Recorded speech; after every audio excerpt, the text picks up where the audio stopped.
Part 35. The Rebirth of Space, the Lucky Girl from a Farm Family. Author, He Would Fire Every. Chapter 341. Chapter 341, Grounding. The wise king had not yet waited for the arrival of the British Duke, but he waited for Uniklin from Jianqing Palace.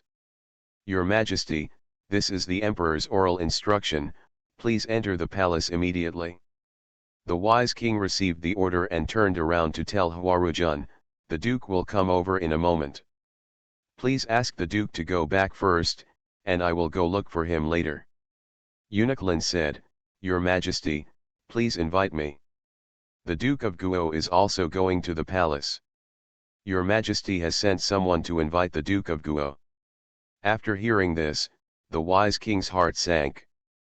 I'm afraid Lu Zixun, that fellow, has said everything that should be said and should not be said.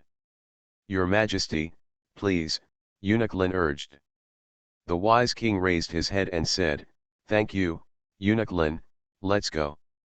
After saying that, the wise king brushed down his sleeves and walked towards the carriage. When he came to the carriage, King Xian turned around and walked away to Huarujun. Uniklin, please wait a moment. I have something to tell you. Uniklin stood by the side and said, Hurry up, Your Majesty. It is a sin to keep the Emperor waiting for a long time. The wise king responded, I know. Huarujun saw the wise king approaching and took the initiative to greet him and asked, My lord, what's the matter? The wise king approached Huarujun and whispered, After this king leaves, you should take people out of the palace immediately and don't stay in the palace. If this king is grounded, your side will also sink. Don't act rashly. Do you understand? The British government was in danger of escaping this time, so they told the Duke to transfer the property from the house overnight to preserve their strength as much as possible. Stay put and wait until the king lifts the ban. Understand? Huarujun bowed and responded, Okay, I understand. On the way, the wise king wanted to inquire about the situation in the palace from Uniklin. Uniklin seemed to have seen through his mind, and spoke before him, Your Majesty, please don't embarrass our family doesn't know anything. Uniklin stopped his words with one sentence, and the wise king had no choice but to give up the idea of inquiring. After entering the palace, Uniklin led the Xianwang directly to Jianqing Palace. The closer he got to Jianqing Palace, the more nervous the Xianwang became. When he reached the gate of Jianqing Palace, Lin Gong turned around and said to King Xian, Your Majesty, please wait a moment and let us go in to report.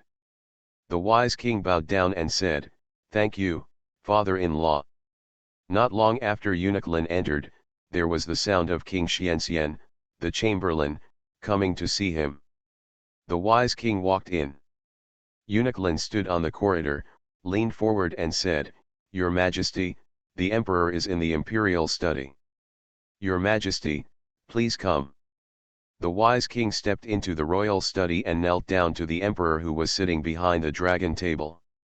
Before the wise king could stand up, a piece of paper flew in front of him, followed by the Emperor's angry voice, Bastard, when did Qinjian treat you badly? You want to harm him like this? The King Xian looked at the folds on the ground, his heart sank to the bottom of his heart, and he cursed Lu Zixun. The Emperor's voice sounded again, Since you were enlightened at the age of 5, Qinjian has been with you and been your companion. Until the time you were 15, he stayed with you and protected you for 10 years. He regards you as his closest relative. What about you? How did you treat him? You want to throw dirty water on him and ruin his reputation. He is followed by clear and hidden guards. If you can't hurt him, plan to hurt the people he cares about. Ye was also your aunt. She treated you very well. How could you bear to attack a weak woman? Where is your conscience? Doing these things will make you feel at ease when you dream back at midnight. The wise king lay prone on the ground and remained silent. The emperor continued, When you were 8 years old, you followed me to Kaoyang. As a result, You fell into a trap set by others. If Kinjian hadn't risked his life to push you out of the trap, would you have come back alive? In the winter when you were 9 years old, you were skating on Ho Lake. The ice broke and you fell into the lake. Who rescued you? When you can't do your homework, who explains it to you over and over again? Stay with you until you finish your homework. You can't remember any of these things. How do you treat your benefactor? By way of framing? The wise king whispered, "Father, I know I was wrong." The emperor looked at the wise king and said, "I used to prefer Kinjian because he protected you. Now, I feel sorry for Kinjian because he is my son. I tell you, from now on, if you dare to attack Kinjian again, I will destroy you. If you don't believe me, just give it a try." The wise king bowed his head and responded, "My son, I will remember my father's teachings." The emperor said, "From today onwards, I will be banned from home for half a year so that I can reflect on myself in the house. Retreat." The wise king knelt down to thank him, picked up the memorial on the ground and handed it to eunuch Gao who was standing beside him, and then exited the imperial study. Eunuch Gao sent the memorial back to the emperor's dragon table and whispered softly, "Your Majesty, please calm down. The wise king has realized that he was wrong." The emperor leaned back, sighed heavily, and said, "You don't need to comfort me. He is my son. I don't know if he has truly repented. Human nature is revealed in small things, Lao Wu, alas. Let's not talk about him anymore. Let him be imprisoned for half a year, let him reflect on it, and give some warning to those who are ready to take action. I don't want to see them killing each other, and I don't want to see the tragedy happen again." Eunuch Gao comforted him and said, "Your Majesty, you are so worried. Now that your Majesty is in good health, what happened back then will not happen again as long as your Majesty is here." The emperor looked into the distance and said quietly, "Look at what the second and fifth sons are jumping up and down. It seems that I will die soon." "Your Majesty, the British Duke has arrived," the chamberlain came in and reported. The emperor sat up straight and said to Mr. Gao, "I suddenly don't want to see him anymore. Go and send him away."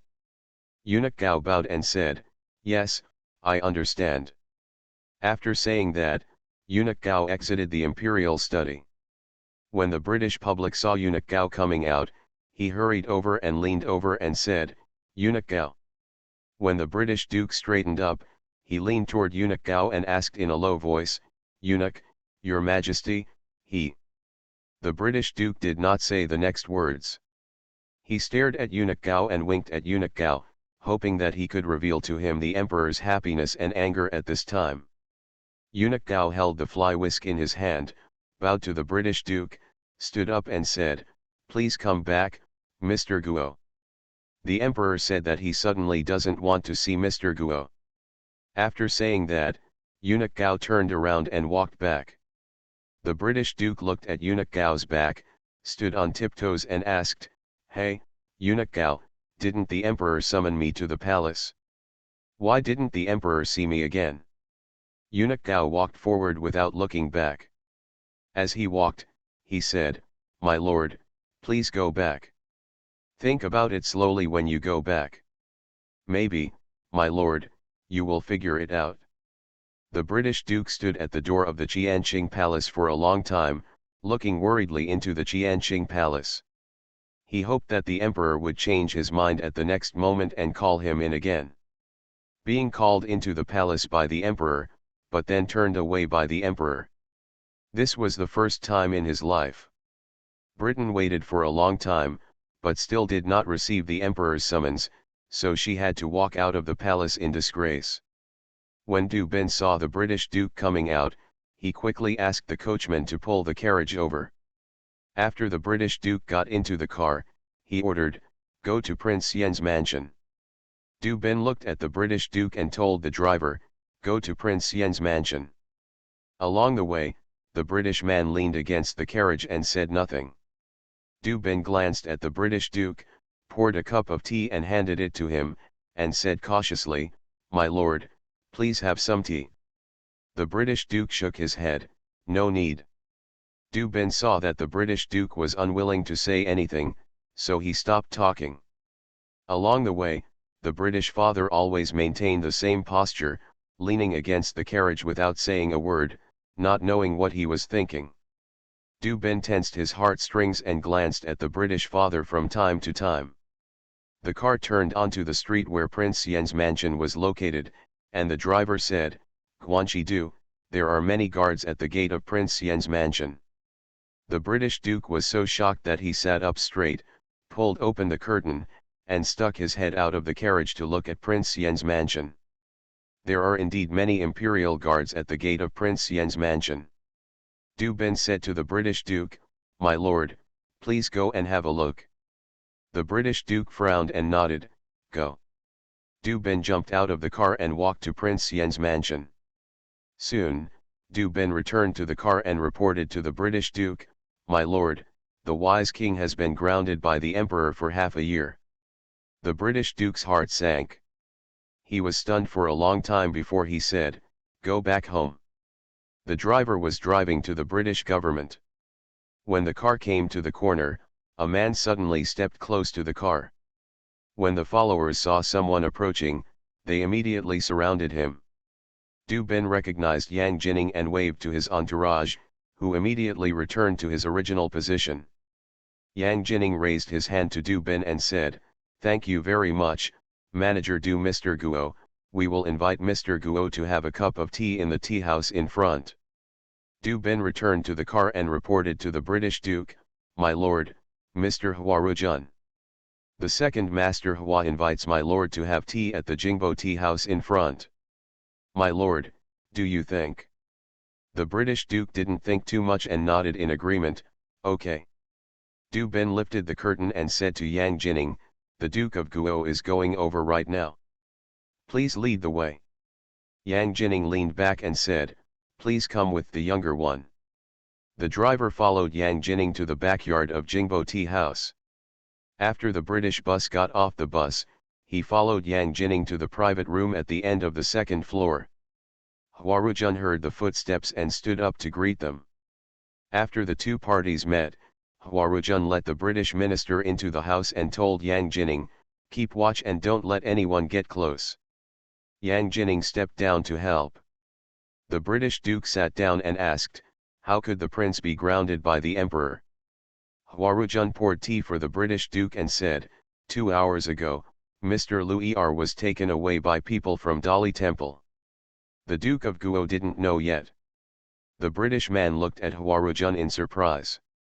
Huarujun looked at the British Duke's expression and knew that he didn't know about this yet, and he couldn't help feeling irritated.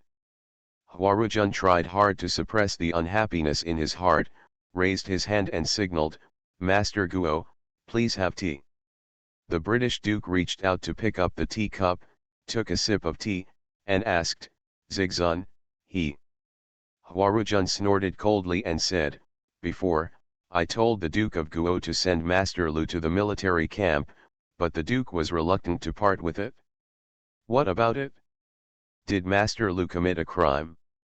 After Mr. Lu was captured by the people from Dali Temple, he not only confessed that he misappropriated the money from Tapu Temple to purchase war horses, but also told the story of how the Duke of the State and the King Xian had instigated him to frame the King of Qin. Now, Tapu Temple is checking the accounts handled by Mr. Lu. Once confirmed, the British government may disappear from the capital. A cold sweat broke out on the British Duke's back. He stood up and murmured, "No, the Emperor will not be so ruthless." Huarujun shook his head and sneered, "The Duke still has hope for the Emperor? If the Emperor is nostalgic for old friendship and summoned the Duke into the palace, why didn't he see the Duke again? How could the wise king be banned at this time?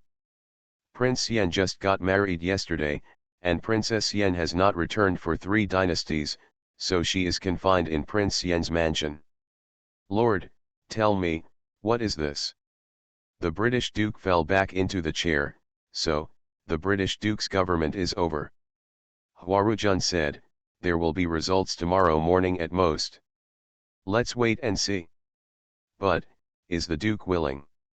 The British Duke raised his head and looked at Huarujun, and said with some frustration, so what if you don't give in? Who can escape if the Emperor wants to destroy him? Huarujun shook his head. The British government raised 2 princes for the Emperor. The Emperor killed the Liu family because of this trivial matter. Wouldn't the generosity and kindness he had worked so hard to create be destroyed? The British Duke was slightly relieved after hearing Huarujun's words. As long as people are alive, there is still a chance for everything. Has the prince told me what to do? Huarujun played with the cup in his hand and said, the prince said that if he is banned, the British government will be in doom. The prince wants the prince to transfer the property from the palace as soon as possible and stay still. Everything will be said after the good king lifts the ban. The British Duke's heart became more secure. His belongings had been left outside the house many years ago. Okay, thank you, Mr. I understand. Huarujun said, inviting the Duke to come over is to tell the Duke about this.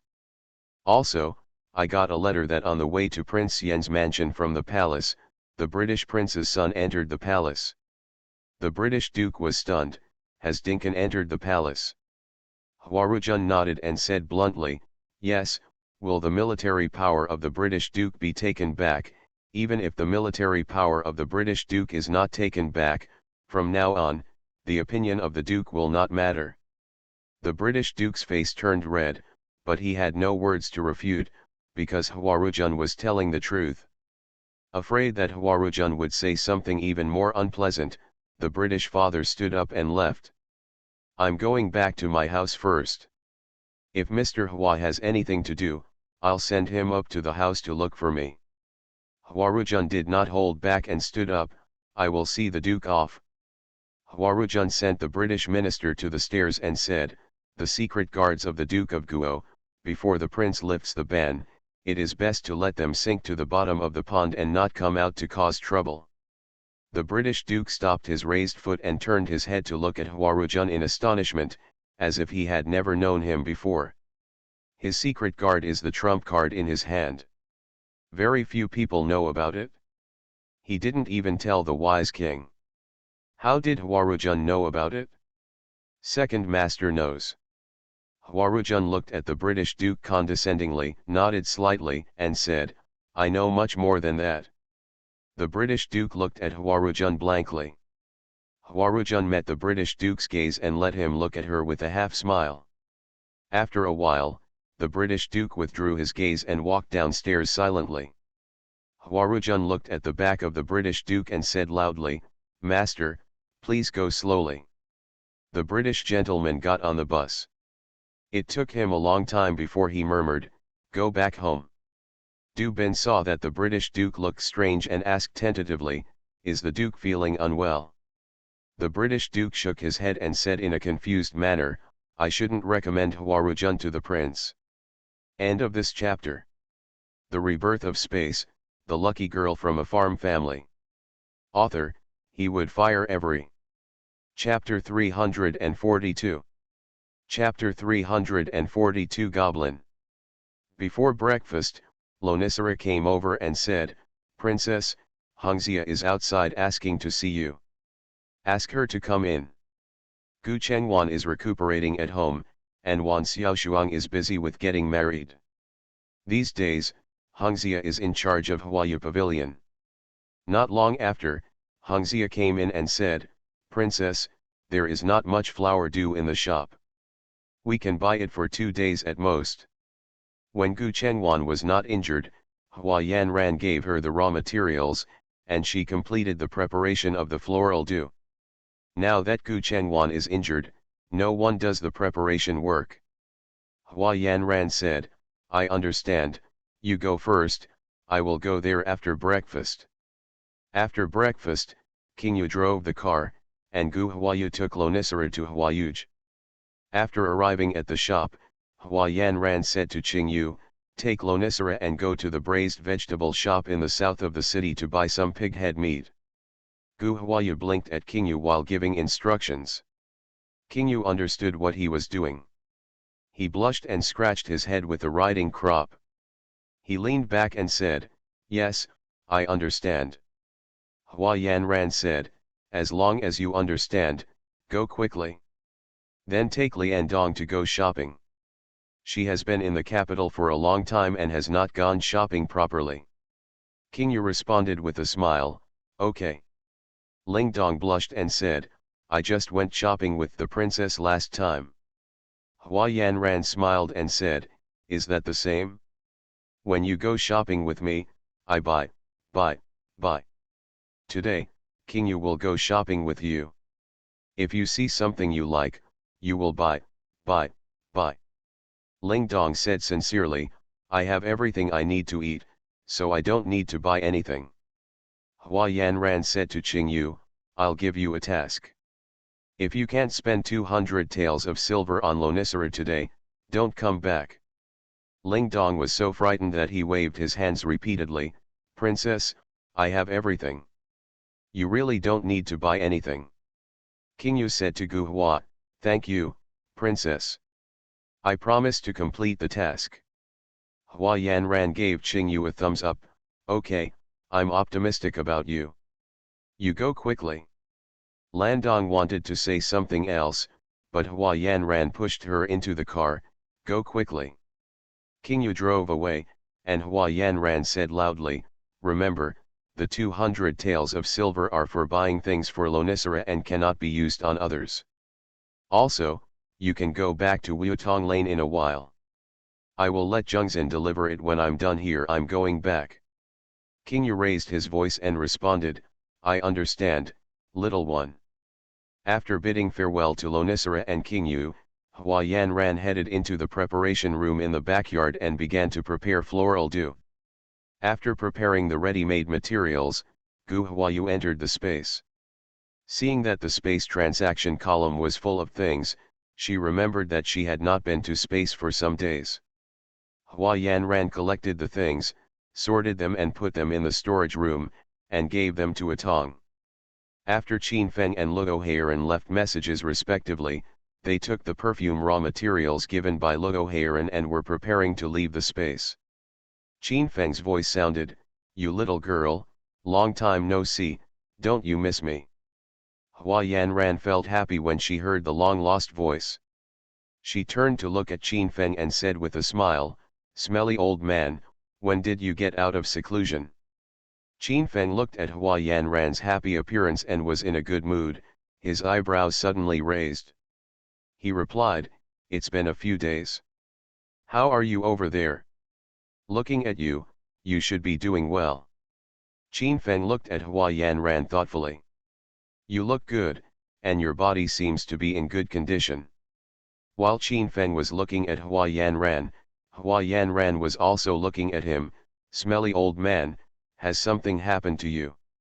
Why do you look less energetic than before? Didn't you just come out of seclusion? What? You went crazy while in seclusion?" A flash of panic flashed in Qin Feng's eyes, but he quickly calmed down and grinned, "What are you thinking, you little idiot? With my level of cultivation, how can you be possessed? What a joke." Hua Yanran stared at Qin Feng's oysters and repeated, "Really not." Qin Feng avoided Hua Yanran's gaze and denied it flatly, "It's nothing. With my level of cultivation, it's impossible for me to go crazy." Hua Yanran looked at me and shook her head and said, "Smelly old man, I haven't seen you for a few years, you have learned to lie. Do you still think I am a child? I have been fooled by you. Tell me, what happened?" Qin Feng glanced at Yanran, waved his hand and said, "Smelly girl, which of your eyes can tell that something is wrong with me? If I say it's okay, it's okay. You have to worry about me and make me something delicious." Hua Yanran folded her hands in front of her chest, "Stubborn old man, if you don't tell the truth, you won't get anything. Your seal is blue, your fingertips are blue, and your face is pale, how dare you say nothing is wrong?" Qin Feng raised his hand and looked at it, then smiled at Hua Yanran, "We haven't seen each other for a few years, you girl has become more attentive. Something is wrong with me. Don't worry, I will get better after a few days of cultivation. Just give it to me when you have time. I'll make something to eat. Tell me what happened to you. Maybe I can give you some advice. Qin Feng bluffed and said impatiently, "You stinky girl, you are here to stay." I said everything is fine, what can I tell you? I told you, apart from causing you trouble, what else can I do? Okay, okay, I won't say any more to you. I have something else to do, so I'll leave first. This box of elixirs was made by me while I was in seclusion. Please keep it. This is for you. Take one pill every 7 days and don't give it to anyone else. Remember? The old man is gone. Hey, stop. Hua Yanran saw Qin Feng was about to leave and immediately stopped. Smelly old man, come back here. Hua Yanran stamped her feet towards the disappearing screen. Qin Feng did not come back. Hua Yanran took down the pill box and opened it. A burst of fragrance hit her face and refreshed her heart. There were 7 pills in the box. Hua Yanran put away the elixir and exposed the space with the flower. Back in the room, Hua Yanran organized the prepared toilet water, put it at the door, and asked people to move it to the warehouse. Hua Yanran settled everything, thinking about Qin Feng, turned around and entered the space again. Qin Feng did not come back, so Hua Yanran left another message for Qin Feng before coming out of the space. Hua Yanran came out of the preparation room, said hello to Hengxia, and left from the backyard. The back alley of Huayuj is full of osmanthus trees, so it is called Gaixiang. Walking south along Gaixiang, there is a large market a quarter of an hour away, which provides the daily needs of the residents in this area. Since Qin Feng told her to cook more food, he will definitely come into the space from time to time. Today Hua Yanran wants to make beef stew, ginseng and phoenix chicken, and fresh asparagus with chicken fat for Qin Feng. Hua Yanran went to the market to buy the ingredients she needed, then returned to Huayu Pavilion along the same route, still entering from the backyard. The woman guarding the door saw her hands full of things and hurriedly came forward to help. Hua Yanran declined, "Thank you, I can do it myself." Hua Yanran returned to her exclusive room and started busy. The beef pot was time-consuming. Hua Yanran watched over the beef pot and cooked it. Then she put the 3 dishes into the food box and put them away. She left a message for Qin Feng before coming out of the space. After cooking for Qin Feng, Hua Yanran was worried about Qin Feng, but her mood was much calmer than before. Hua Yanran was afraid that she would have random thoughts when she was free, so she asked Zhengzhen to go shopping with her. Zhengzhen asked, "What do you want to buy, princess? Where should we go shopping?" Hua Yanran responded casually, "Anything is fine. I don't want to buy anything, I just want to go shopping and feel the New Year's Eve atmosphere." "Princess, it's only the winter month, and there's still more than a month left before the New Year. How can the New Year be over?" Zhengzhen took the words with a smile. "When I was in Xishan, as soon as winter came, my brothers and sisters and I looked forward to the New Year. At that time, the family had many children and was poor, so they could only have good food during the Chinese New Year. Actually, even during the Chinese New Year, my family can't afford New Year's goods. The elders were afraid that their children would be greedy when they saw other people's children eating snacks, so my mother-in-law, eldest uncle, and second uncle's wife made snacks for us. Making rice wine, rice cakes, dumplings, etc., there are many people in the family, and if you make less, it will not be enough to eat. Each time you make it, it takes 2 or 3 days. In those 2 or 3 days when we were making things, the little ones like us were the most excited. So, in my mind, winter is coming, which is the end of the New Year." Zhengzhen took over the words, "For children, having something to eat and play is like celebrating the New Year, which is the most joyful thing. Maybe. This past life has always stayed in Hua Yanran's heart. Every time she thinks about it, it makes her feel particularly warm.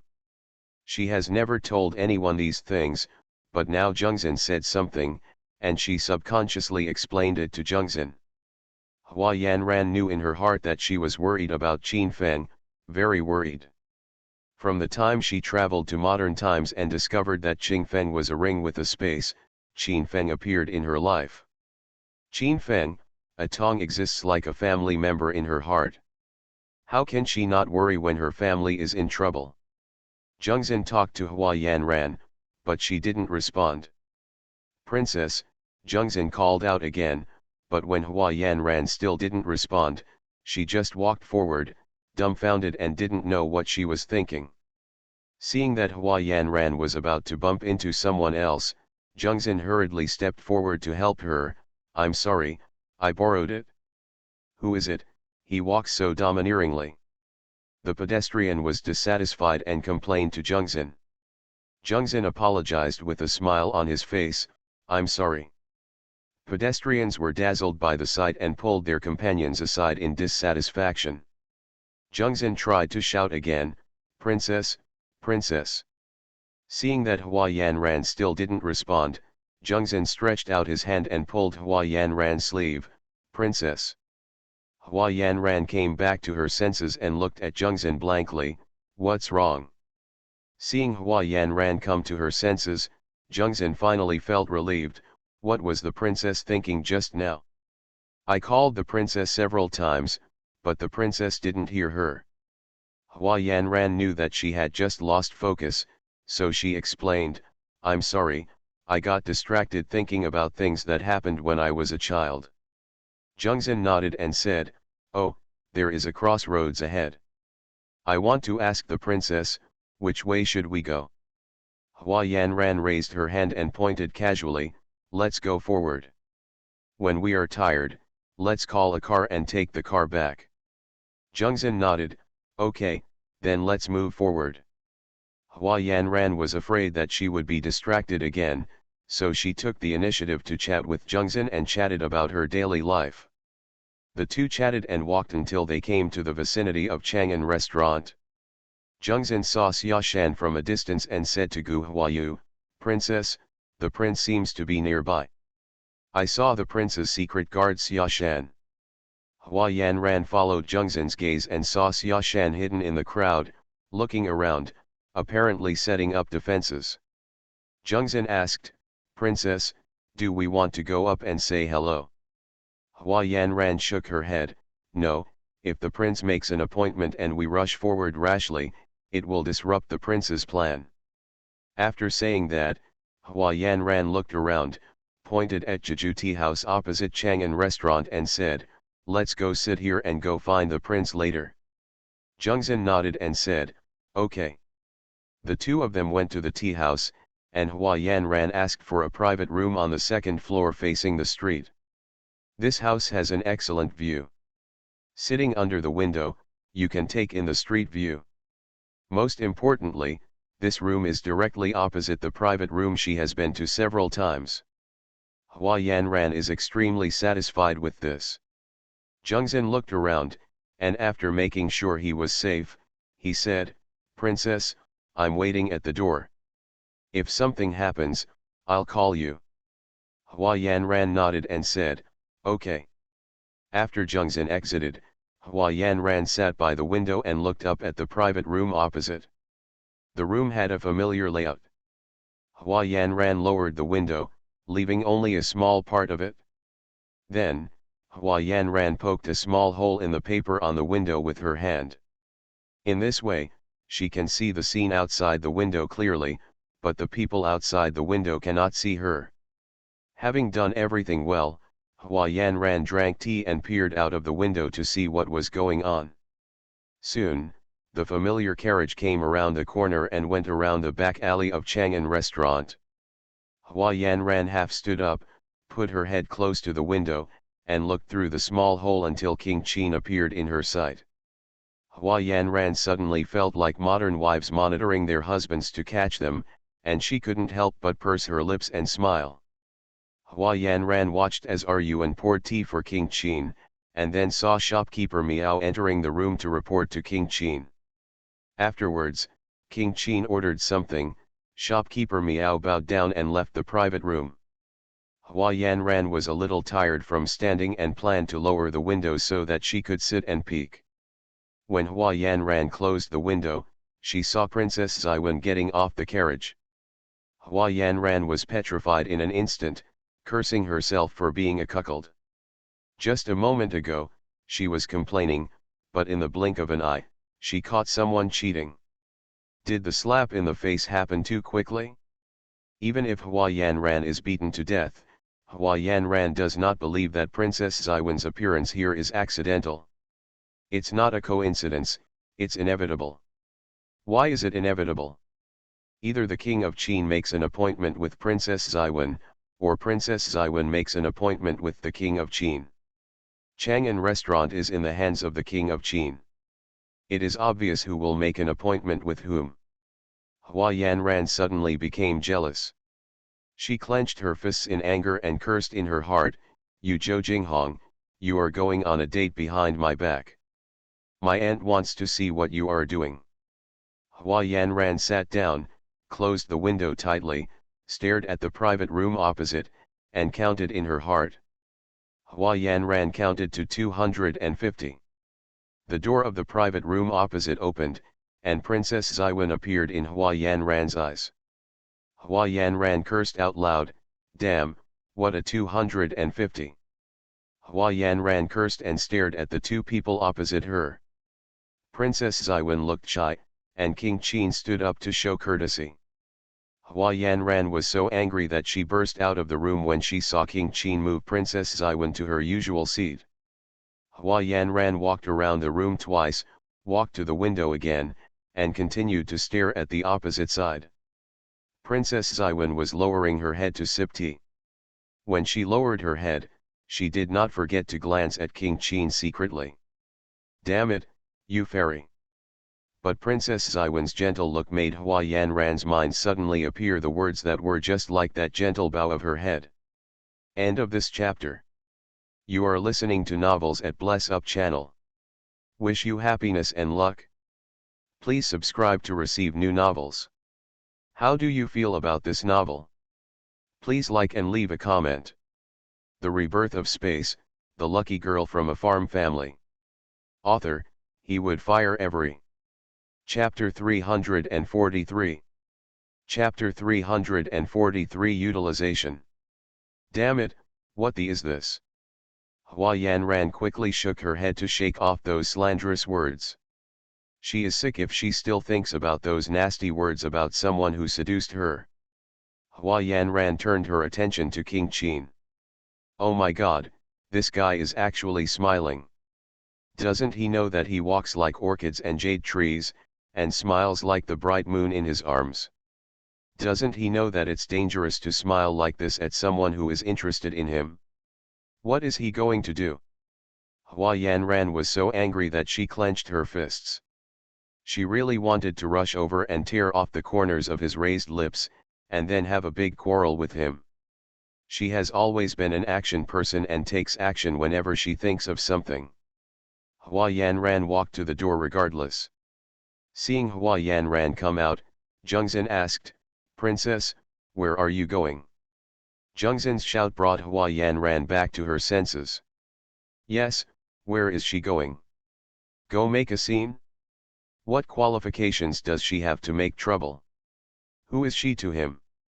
They did not discuss marriage. He was the noble king of Qin, and she was just the orphan of a minister of the emperor. Hua Yanran stopped, turned to Xianjun and said, "We're not going anywhere, let's go back." Zhengzhen looked at the opposite side and said, "But, Your Majesty." Hua Yanran said lonely, "Let's go, King Qin has made an appointment. He may have something to discuss, so we won't disturb him." Zhengzhen nodded, "Okay, let's go call a taxi." Hua Yanran nodded and said, "Okay. Go ahead."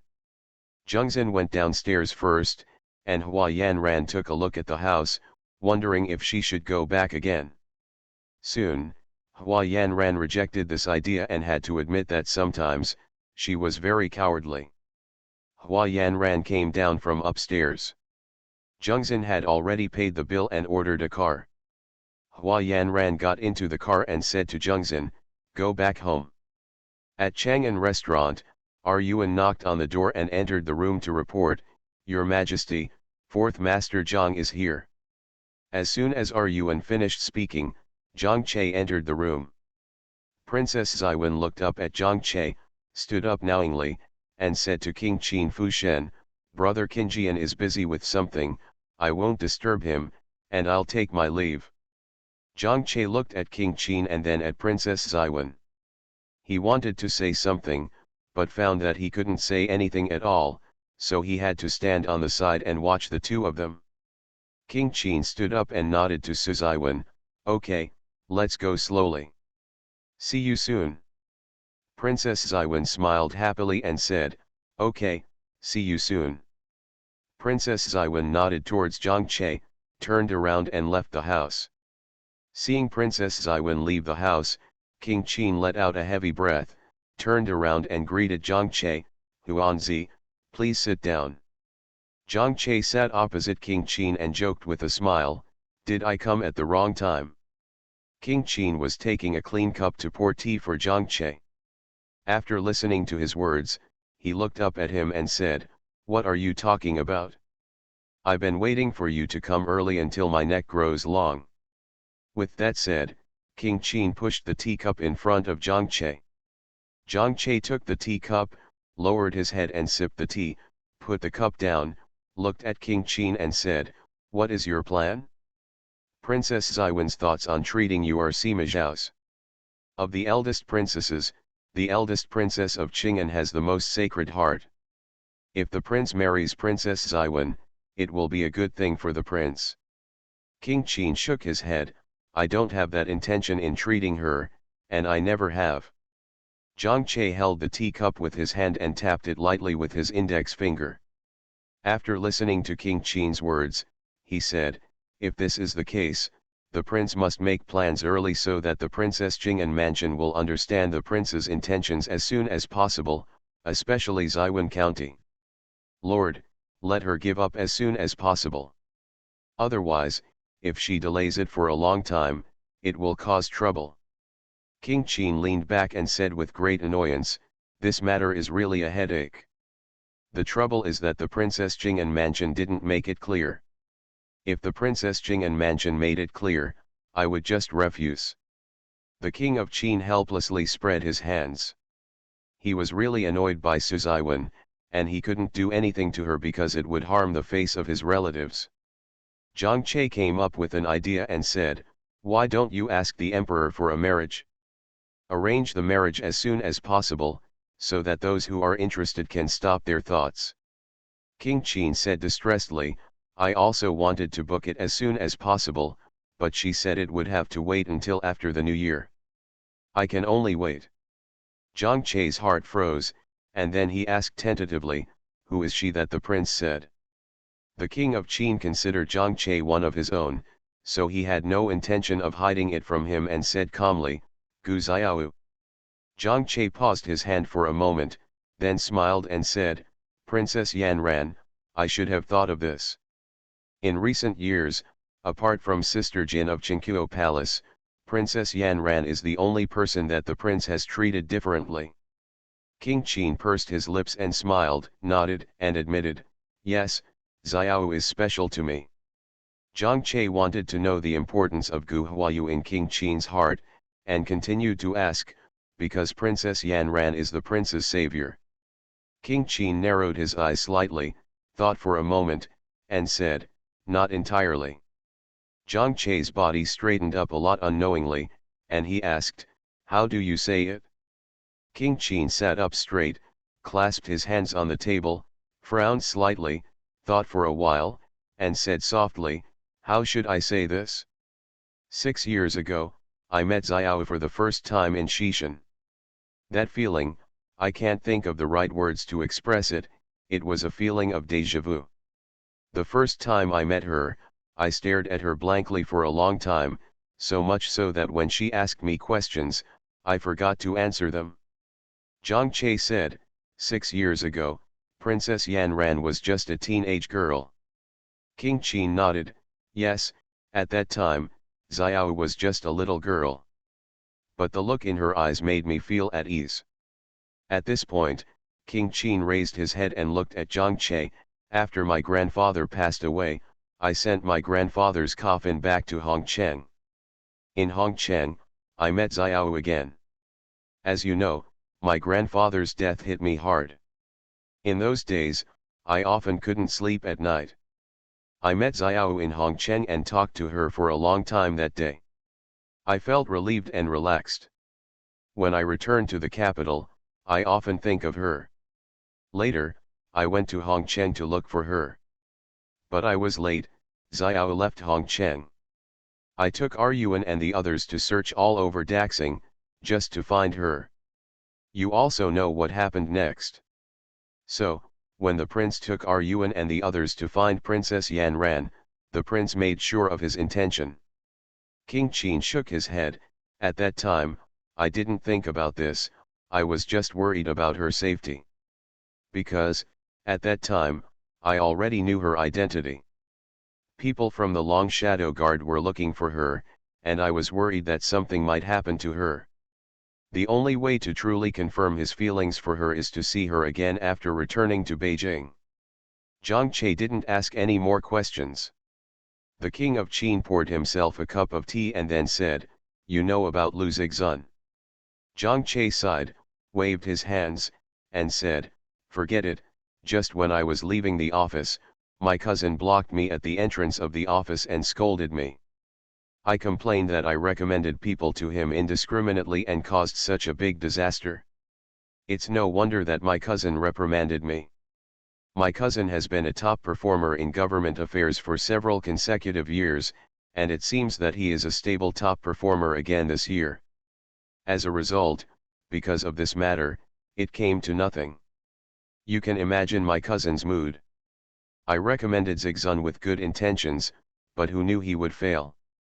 No, my lord, you know that Lu Zixun bets, so, you asked me to recommend Lu Zixun to my cousin? Yuan Wenchen, the minister of Tapu Temple, is the nephew of Mrsun of Zhang Mansion and the cousin of Zhang Che.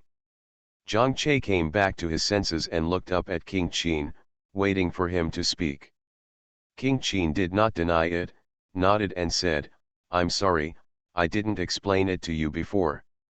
Zhang Che nodded belatedly, "Your Majesty is worried that I won't be able to take action after knowing the truth, so I didn't tell you on purpose, right?" King Qin smiled, nodded, and said, "That's right. I'm sorry for taking advantage of you." Zhang Che shook his head, "It's not considered taking advantage. If I want to blame him, I can only blame Zixun for being unmotivated and ignorant. He failed everyone's love for him." King Qin said, "Perhaps, I did not plot against him. If he tries his best, he will not be able to fall. He failed to live up to expectations. He escaped with luck, and there was another thing waiting for him. Party struggle is always cruel. Either you die or I die. There is no human kindness at all. The winner is the king and the loser is the enemy, this is an eternal truth." Zhang Che was silent for a moment and nodded, "Yes, you can see it by looking at what the wise king did to the prince. Just as the wise king in the past cared about the prince, the current wise king must be worried about the prince." King Qin nodded and laughed at himself, "Yes, you are right. I received a letter that the wise king was banned by his father. The current wise king is not only worried about me, he should hate me. Why didn't he hate me in the first place, kill me?" Zhang Che didn't answer. He didn't know how to answer this. King Qin picked up the teacup and took a sip of tea, and then said, "As a prince, you have a lot of helplessness. There are many things that you cannot avoid even if you want to. Everything I do is not for the party, nor for that position, but just for me and the people I care about to stay alive. Living alive, in the eyes of ordinary people, is a very ordinary thing. but here, you have to work hard to get it. Zhang Che nodded heavily, I understand. Prince, don't worry, since I have decided to follow the prince, I will put the prince's thoughts first, do everything the prince thinks, and I will not hesitate to go through fire and water for the prince. From now on, the prince only needs to tell me openly about such matters, and I will definitely do my best to get things done. Okay, I've written it down, King Qin said, raising his hand and extending his fist. Zhang Che looked at it, stretched out his fist and touched King Qin. Su Ziwen returned to Qing'an Princess's mansion and asked, where is mother? Is she in the mansion? The servant replied, back to the princess, you are here. The eldest princess is in the flower hall at the moment. After hearing this, Su Ziwen went straight to the flower hall. Princess Qing'an was listening to what her servants were doing. She raised her head and saw her daughter coming along the corridor. She said to Nanny Sun beside her, the next matter will be reported to you. You can handle it as you please. Grandma Sun bent her knees and responded, old slave, I understand. The eldest princess of Qing'an stood up and walked out. Su Ziwen came forward to greet her and happily took Princess Qing'an's hand and walked out. Princess Qing'an turned her head to look at her daughter who was looking happy. She felt very happy and asked in a warm voice, what's wrong? I can't hide my joy. What good thing happened to her? Su Ziwen nodded like a chicken pecking at rice, back to mother, yes. Something good has happened to my daughter today. Princess Qing'an stared at Su Ziwen, waiting for her to say next. Su Ziwen pulled Princess Qing'an to a chair in the corridor and sat down. Mother, guess who my daughter met today? The eldest princess of Qing'an raised her eyebrows and asked, have you met the king of Qin? There is only one person who can make his daughter smile from ear to ear, and that is King Qin. Su Ziwen held Princess Qing'an's face and kissed her, the one who knows me is my mother. Yes, my daughter met the king of Qin today. He even poured tea for her, and by the way, he even smiled at her. Su Ziwen talked about her encounter with King Qin with a nymphomaniacal expression. Really? Where did we meet? Did Qinjian pour you tea? Princess Qing'an's unbelievable question revealed a bit of surprise. Su Ziwen smiled and nodded, isn't it unbelievable? My daughter met Qingyan at Chang'an restaurant. Daughter, isn't she going shopping today?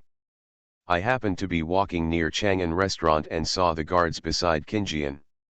So, my daughter went in and found him in the private room in Qinjian. Actually, in private, Qinjian treats his daughter very gently, with a smile on his face when talking to her. Mother also knew that Qinjian always had a straight face and a very cold look when dealing with people.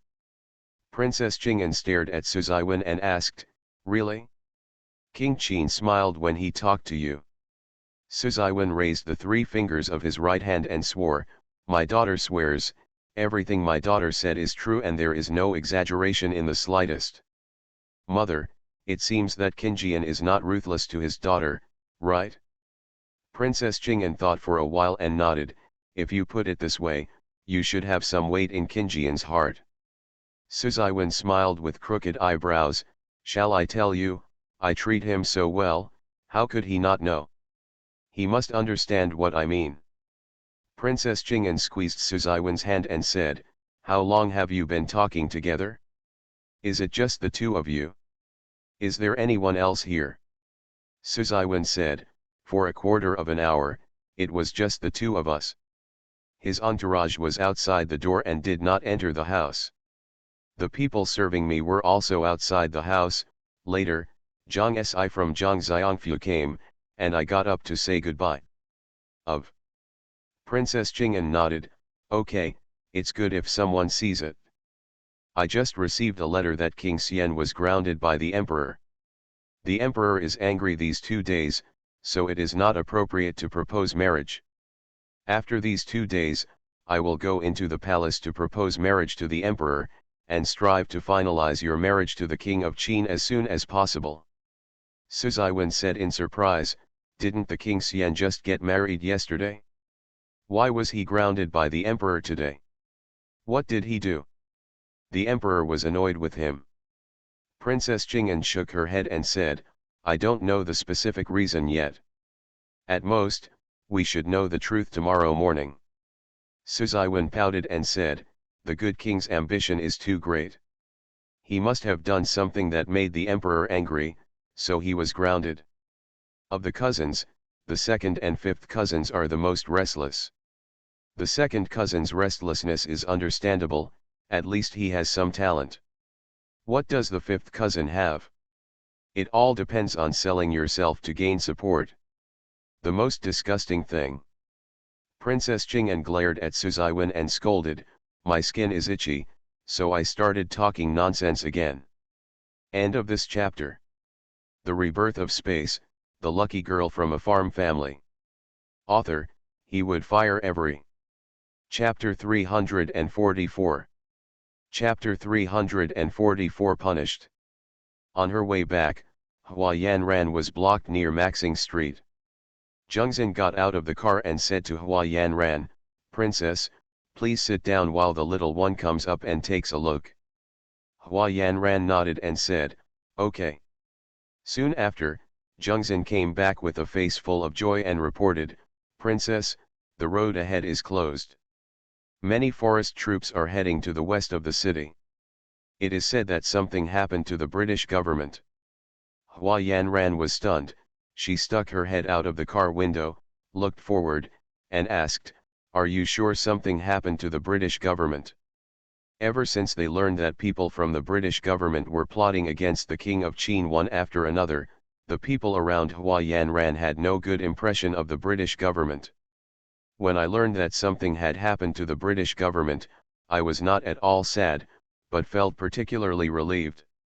Zhengzhen stood on tiptoe and looked around and replied, I just heard what others said. I don't know the specific situation. Otherwise, I can go find out more.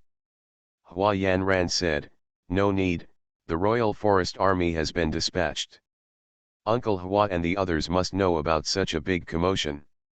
Let's go back first. Zhengzhen leaned forward and said, okay. Hua Yanran returned to Wutong Lane. As expected, Hua Yanran and the others knew about it. After hearing Hua Da's report, Hua Yanran said, you will not survive if you do something wrong. This time, Lu Zixun has finished playing with the British government. Su Er said, Lu Zixun is so courageous that he dares to embezzle public funds to buy war horses. This is something that no matter how many heads he has, it won't be enough to cut him off. Hua Da took the words and said, the emperor is kind, and the British government raised the King of Qin. The emperor will remember this kindness. Lu Zixun should be able to escape the death penalty, but he will definitely not be able to escape the life penalty. Han Shi asked curiously, what do you think Lu Zixun will be punished for? Even if you don't die, you will definitely need a match. At least 1,000 miles away, if more, 3,000 miles is possible. Everyone guessed how Lu Zixun would be punished. Gu Huayu asked, Man Qing's whereabouts are still not found. Seeing Gu Huayu asking about business, everyone stopped. Hua Da shook his head, I still don't believe it. Feng Guangshen's family seems to have disappeared out of thin air. I have searched here and there, but I can't find any news. Even the people who usually follow Feng Guangshen have disappeared in the past few days. Hua Yanran thought for a while and said, this road is blocked, so let's let it go for a while, and let's find another way to continue the investigation. Since Feng Guangshen is a son of the Shangguan family, we should start from the Shangguan family and go to the Shangguan family's servants, especially those who are close to Feng Guangshen's family. If I check him for 3 generations, I won't believe that I can't find any information. Everyone's eyes lit up, and their minds suddenly opened up. Su Er agreed, this is a good idea, Princess. I will arrange it now. Hua Yanran nodded, okay. Hua Yanran chatted with everyone for a while. Because she was worried about Qin Feng, she made an excuse and went back to her yard. Hua Yanran entered the space and saw that Cai was no longer in the trading room. She knew that Qin Feng had entered the space. She waited in the space for a long time, but before Qin Feng appeared, she had to come out of the space, wash up and rest. The emperor went to court early the next day.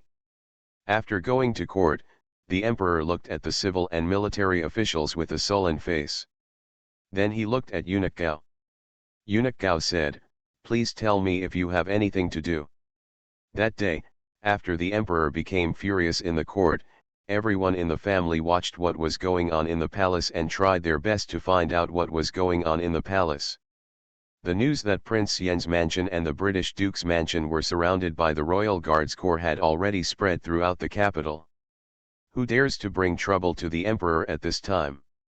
Seeing everyone lowering their heads, the emperor turned his attention to Kong Beizhou and Yang Songhua, and asked, "Kong Iking, Yang Iking, how is the investigation of the case I ordered?" Hong Beizhou and Yang Songhua came out of the queue. After bowing to greet each other, Kong Beizhou took out the fold and handed it over. The emperor did not ask anyone to pick him up. He only said, "Kong Iking does not need to submit it. I will announce the results of your trial in public." Hong Beizhou bowed down, opened the book, and told everyone how Lu Zixun was instructed by the British Duke and the wise king to frame the king of Qin, and how Lu Zixun misappropriated public funds for gambling. After hearing this, all the officials bowed their heads and stood with their own thoughts. Some were worried about the good king or the British prince, some were gloating about the misfortune, and some had nothing to do with themselves and just watched the fun. Hong Beizhou did not hide anything and presented the files of Lu Zixun's interrogation together, and the chamberlain took them around the hall. After Kong Beizhou finished reading, the emperor looked coldly at the civil and military officials in the court, and said expressionlessly, "Do you think that I will die soon? Or am I too close to the people, so that you don't take me seriously? That's why you dare to stir up trouble and instigate my princes to kill each other?" The emperor showed his power, and everyone was so frightened that they immediately knelt down and shouted for the emperor to calm down. The emperor looked at the officials who were kneeling all over the ground. After a while, he saw that you were waiting for him. 100 officials stood up and stood with their heads bowed. The emperor said to Mr. Gao impartially, "Declare my will." Eunuch Gao took a step forward and said, "Young master, the prince of the British High School came forward to listen to the order." The British Duke and Lu Dinkin came forward and knelt down. The imperial edict was read loudly. "By God, the emperor decrees that from now on, the British government will be given 3 days to make up for the 150,000 taels of silver embezzled by Lu Zixun, and then Lu Zixun will be exiled 3,000 miles away in a room, and will never be allowed to enter the capital, setting off in 3 days. If the British government cannot make up the amount of 150,000 taels of silver in 3 days, Lu Dingning will be executed outside the Meridian Gate in 3 days. The British Catholic Church instigated his descendants to frame the prince, which was disrespectful, and deprived him of his title and demoted him to a commoner. Within 3 days, everyone in the British government house was to move out of the government house. In addition, Lu Dinkin, the British Crown Prince, had meritorious service in guarding the border for many years. He was awarded the title of General Yang Wei and was given a residence as a general. Lu Dinkin bowed his head to thank him, but the British prince didn't come back to his senses until Lu Dinkin thanked him, and then he bowed his head and thanked him. The emperor said, "For the sake of the British government who raised the king of Qin, I have the greatest tolerance for this matter, and all punishments will be light. The good king is a villain, he listened to the slander, and attacked his eldest brother. It is unkind. Unfilial piety will result in a 6-month ban and a 3-year salary fine." After speaking, the emperor looked at Liao Hong'ai, the minister of the Ministry of Industry, and said, "There are many accounts for the repair of Shanghai. The Ministry of Industry will conduct a self-examination first. Within 10 days, the accounts of the repair of Shanghai for nearly 5 years will be compiled and submitted. Liao Hong'ai leaned forward and said, I obey the order. After Liao Hong'ai retreated, the emperor looked around and did not see Wang Haoj, so he turned to look at Eunuch Gao. Eunuch Gao took a step forward and whispered, Your Majesty, Wang has taken sick leave. The emperor nodded, turned his gaze to Wang Xiang, and said, Since Academician Wang is not in good health, let him have a good rest. Don't be in a hurry. He will come to the yamen after he is well. Mr. Wang's hair stood up when he heard it. The emperor said that it would be very difficult for Ho Jie to recover from his illness.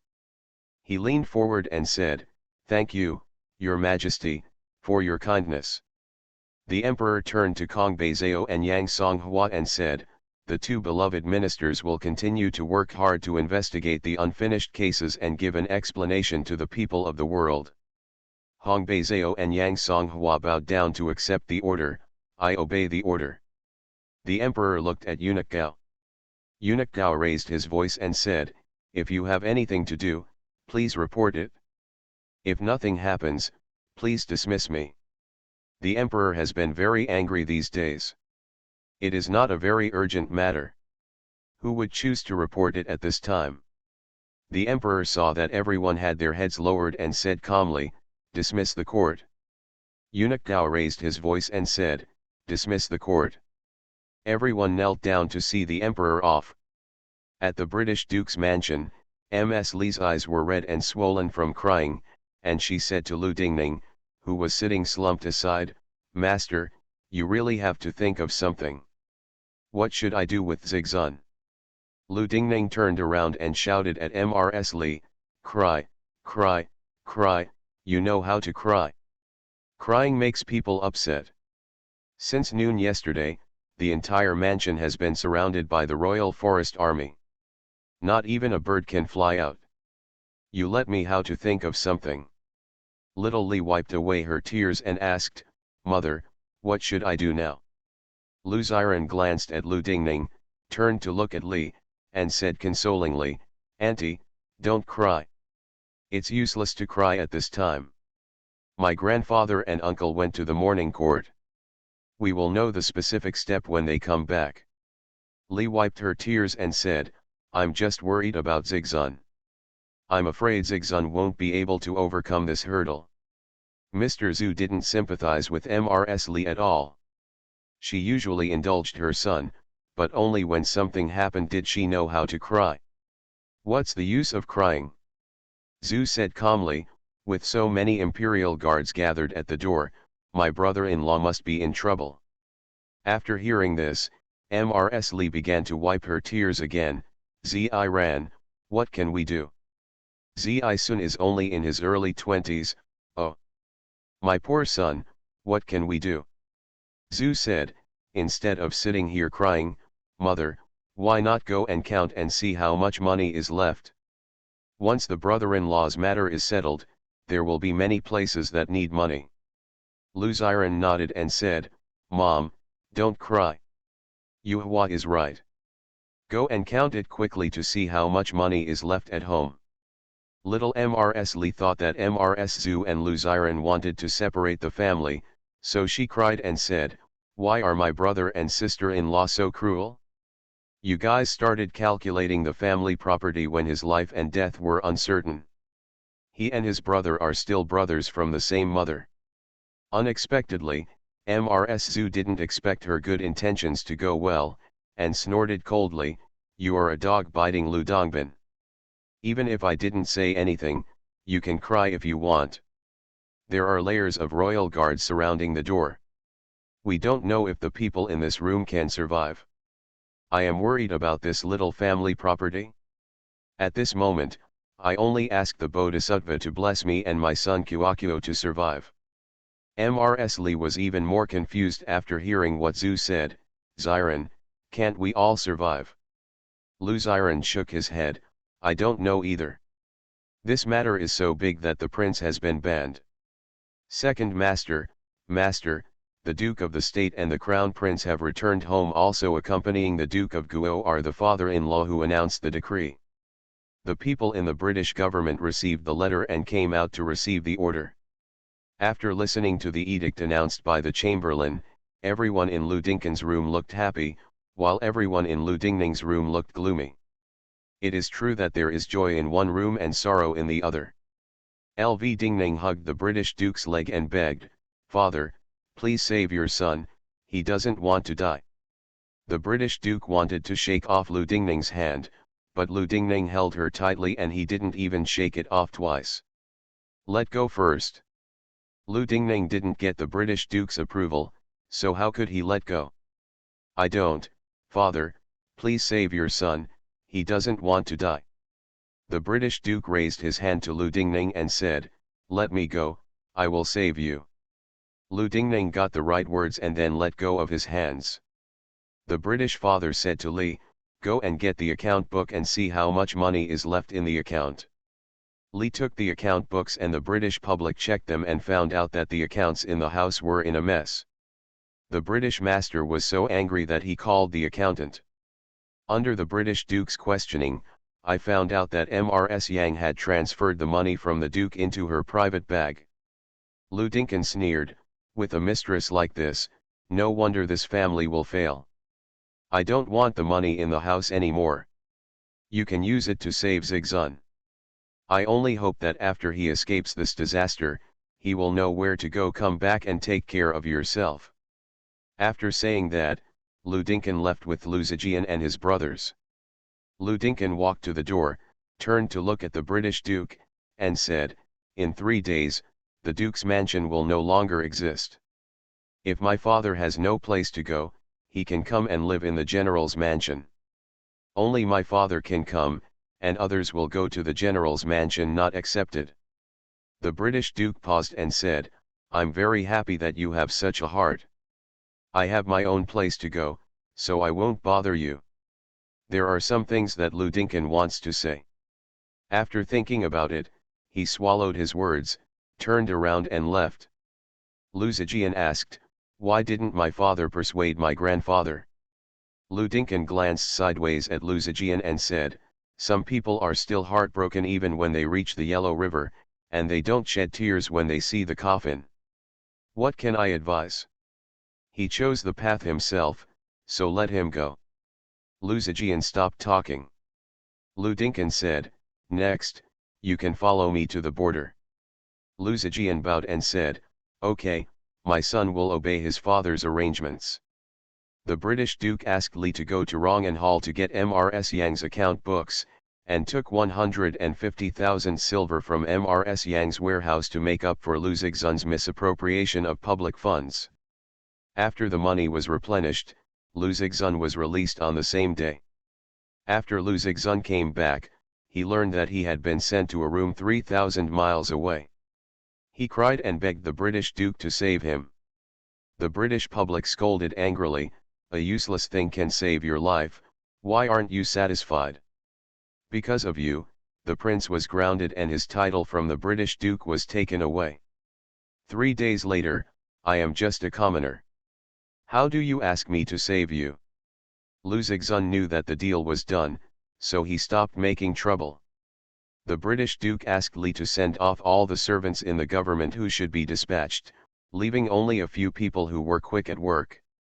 Before, little Li was crying, but after the matter was decided, little Li stopped crying and sat aside blankly, not knowing what she was thinking. The British Duke called Xiao Li to his side and said, "Zigzun has caused a big disaster, and you have suffered the same. They all say that a mother is strong. For the sake of your children, you must be strong.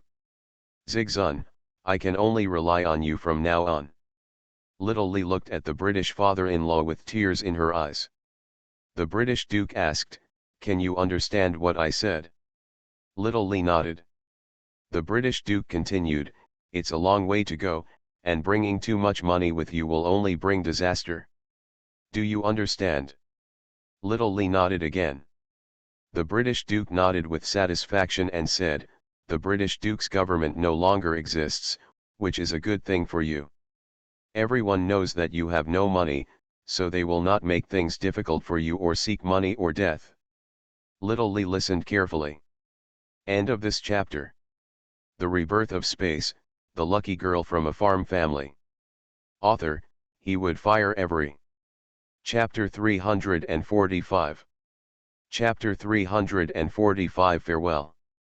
The British Duke took out a stack of banknotes and said, "Hide this little money. Don't take it out unless it's absolutely necessary. Do you understand?" Little Lee bowed gratefully to the British Duke and thanked him. Little Lee took the banknote and asked cautiously, "Grandpa, will my grandson still have a chance to return to Beijing in this life?" The British Duke raised his head and looked at little Li. He saw a trace of hope and reluctance in Lee's eyes. For a moment, the British father-in-law didn't know how to reply to her words. He was afraid that if he spoke too clearly, Mr. Lee would not be able to keep the secret after knowing it. If it is said in an obscure way, I am worried that Mr. Lee will not understand it, thus giving up hope in life. After a moment of pause, the British Duke said, "Human, no matter what you want to do, you must live first. Only when you are alive can you have hope for everything, right?" Little Lee seemed to understand what the British Duke said, but at the same time he didn't seem to understand. She seemed to understand but not understand. She nodded, bent her knees deeply, and saluted extremely solemnly, "Thank you, Grandpa." The British Duke looked at little Lee, who was bending her knees to the bottom, and was not sure whether she understood or not. To say that she understood, he clearly saw a confused look on her face. If she didn't understand, she was polite and solemn. The British father warned again worriedly, "When you go out, you must take good care of your children and yourself. Do you understand?" Little Lee understood the sentence clearly, and the Duke of Guo was caring about her. Little Lee bowed her knees gratefully to the British Duke again, "Thank you, Grandpa." The British Duke waved his hand and said, "Go." After Mr. Lee left, Du Bin entered the house. The British Duke looked at Du Bin and asked, "Have everything been arranged?" Du Bin leaned forward and said, "My master, I have made arrangements to return home. I have sent 4 people to hide in the dark. They will the second master and his family to their destination." The British Duke nodded, "Okay, you have people go to the north of the city and clear out the house. After sending Zigzun and others away, we will move there." Du Bin leaned forward and said, "My lord, I have already sent someone to clean up my little one." The British Duke showed a look of satisfaction on his face and said quietly, "Whether it's Ding Ning or Zigzun, if they are as sensible as you, I don't know how much trouble they will save." Du Bin hurriedly leaned over and said, "The Duke of Guo has given you the award. The young man is today thanks to the cultivation of the Duke of Guo. The brain of a young boy is not strong enough. All he needs to do is to be obedient and do what the Duke of Guo tells him to do." The British Duke sighed and said, "Yes, just obey." But 1 or 2 of them thought they were great and were unwilling to obey. As a result, it caused today's catastrophe. Du Bin did not answer the conversation and stood beside him with his hands down. He waited for the British public servant to take 2 sips of tea before he said, "My lord, I have something else to do. I wonder if I should talk about it?" The British Duke turned to look at Du Bin and said impatiently, "If you have something to say, just tell me. What should be said and should not be said?" Du Bin looked at the British father, lowered his eyes and said, "Just now, I heard from people around the uncle that the uncle and grandma will no longer live with everyone, but will move to People Lane on Sanjing Road in the east of the city." The British Duke's pupils shrank slightly. These days, he also saw the changes in Lu Xiren.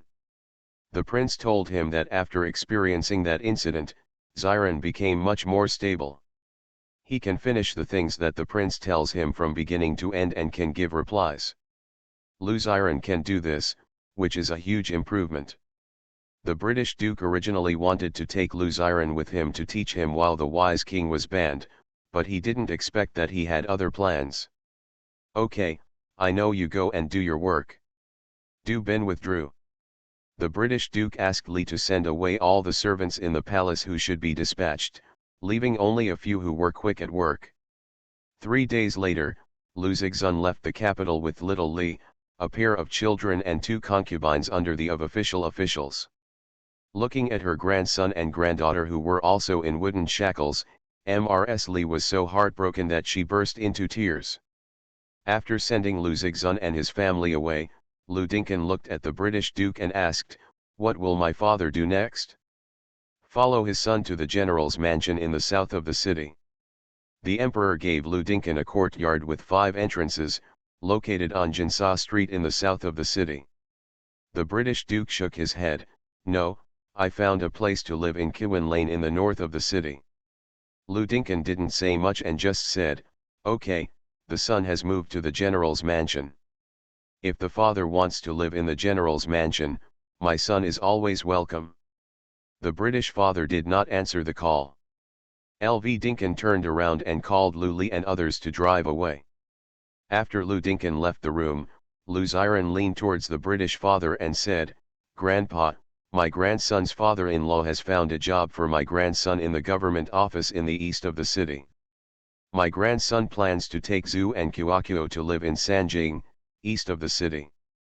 Go to Zhu's dowry house on People Lane."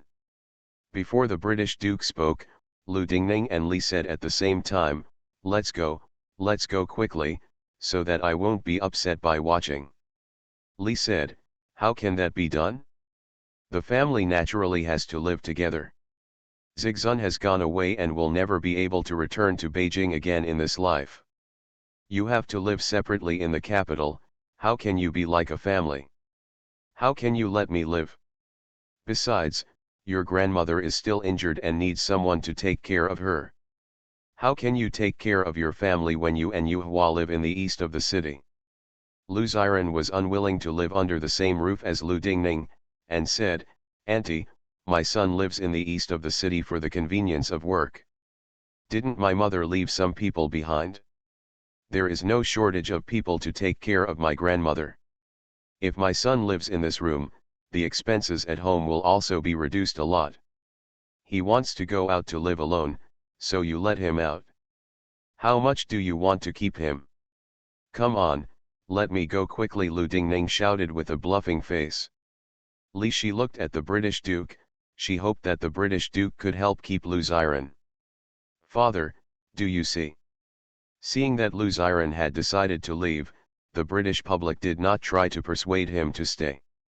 He only said, "Since you have decided, then go ahead. From now on, you can only rely on yourself." Li didn't expect that the British Council would approve Lu Xiren's move out, so he said anxiously, "Father, Xiren." The British Duke said, "The road ahead is still long, and the children have to walk it by themselves. Since Xiren has decided to go it alone, just let it go." Li turned away her face and raised her hand to wipe the corners of her eyes. Lu Xiren got the British Duke's approval, took Zhu and Qiaqiu to bow to the British Duke and Li, and then the family took a car to the east of the city. Du Ben came over and said, "My lord, everything has been packed. Let's set off." The British Duke turned around and looked around and said, "From now on, there will be no British Duke's palace in the capital, and there will be no British Duke anymore. Please change your name to me, old man." Everyone bowed and said, "Yes, old master." Lu Chao said, "Let's go to the north of the city." After Lu Chao and others left, the imperial guardsmen took down the sign of the British Palace, sealed the gate of the British Palace, and went back to resume their duties. At this point, the British government in the capital no longer existed. Outside the city, King Qin and Ryuan stood under the pavilion of the post station. Ryuan saw 2 officials riding horses in front, followed by a flat carriage. Little Li and a concubine each held a child in their arms. Lu Zixun's coat was tightly wrapped around him and he was huddled in the crowd. "Sir, Mr. Lu Er's carriage and horses are here." King Qin nodded, and at a glance he saw Lu Zixun huddled in the crowd. When the bearded Qi saw King Qin, he immediately dismounted and trotted over to greet him. "Hello, Your Majesty." The young Qi Luo Qi is responsible for escorting Lu Zixun and others to Pishan. Seeing the carriage stop, Lu Zixun stood up from the carriage and looked forward. When he saw King Qin, his eyes suddenly lit up. He raised his legs and stepped out, jumped off the carriage and walked towards King Qin hurriedly. The restraints of his anklets made his steps a bit slow. Heavy. Lu Zixun knelt down 5 or 6 steps away from King Qin and begged, "Your Majesty, I know I was wrong. I will never dare to do it again. Please beg the Emperor, please forgive me this time, okay?" The King of Qin looked at Lu Zixun and stepped forward to help him up. Lu Zixun looked at King Qin, "Your Majesty, I beg you, you have helped me many times since I was a child, help me one more time, okay? I promise, this is the last time, I really know my mistake." Lv Zixun cried while begging. King Qin sighed slightly and said, "You made a big mistake this time, and there is nothing I can do about it. My father knows that I will go to plead for mercy, and I can't avoid you even if you can't avoid me." The hope that Lu Zixun had raised in his heart was gone. He turned around and walked towards the car step by step. The King of Qin looked at the women and children in the carriage and asked Luo Qi, "Do I have to wear wooden shackles?" Luo Qi leaned back and said, "My lord, according to the rules, you must wear it only when eating and take it off when sleeping." King Qin said, "The adults only wear anklets and take off the wooden shackles. The children should not wear wooden shackles and anklets. If something happens, I will take care of it." Luo Qi hurriedly responded, "Yes, I understand." After speaking, Luo Qi trotted to the carriage and removed the wooden shackles for Xiao Li and others. While doing this, he said, "You are lucky. With King Qin helping you, you don't need to wear wooden shackles. Otherwise, it would be so sad to hold up your hands in the cold weather. Especially the children, it would be so miserable." Little Li was so grateful that she bowed to King Qin. King Qin then said, "It's too cold, please give them my chariot." Yuan bowed down and turned around to pull the cart. Lu Zixun watched the child get on the carriage and bowed deeply to King Qin, "Zikan, thank you." King Qin patted him on the shoulder and said, "This is a farewell, it will be difficult for us to see each other again in this life. Don't gamble anymore." "Yes." Yuan handed a bag of silver to Luo Qi, and the King of Qin said, "Take good care of the second master and his family. Return to the capital and come to the King of Qin's mansion to find me. I will give you a reward." Luo Qi thanked him repeatedly. Seeing Lu Zixun and others walking away, King Qin turned around and returned to the city. When the King of Qi learned that the King of Qin was going to see him off, he snorted coldly and said, "What a hypocrite! Follow the plan and get rid of Lu Zixun's family and frame it for the King of Qin." Wei Tian bowed down and left the study. Hua Yanran came back from the tea house. In addition to thinking about Qin Feng, she was also holding her breath. She found many things for herself to keep herself busy. In addition to going to greet Mrs. Ping every day, she also personally arranged the marriage between King Zhu and Wan Xiaoshuang like an old mother. King Zhu and Wan Xiaoshuang were moved and didn't know what to do. Every day, Hua Yanran took every opportunity to wander around the space. She hoped to meet Qin Feng and ask him about the situation there. Qin Feng always took away the food she cooked when she was away. After a few days, Hua Yanran knew that Qin Feng was avoiding her intentionally, so she made some food for Qin Feng every day, and then went about her own business. Whenever she has some free time, Hua Yanran will think of what she saw in the tea house. She feels very awkward and is afraid that her family will see it. Hua Yanran took refuge in Zhuangzi and stayed there for 2 days. In a blink of an eye, it's the 8th day of winter, the wedding date of King Zhu and Wan Xiaoshuang.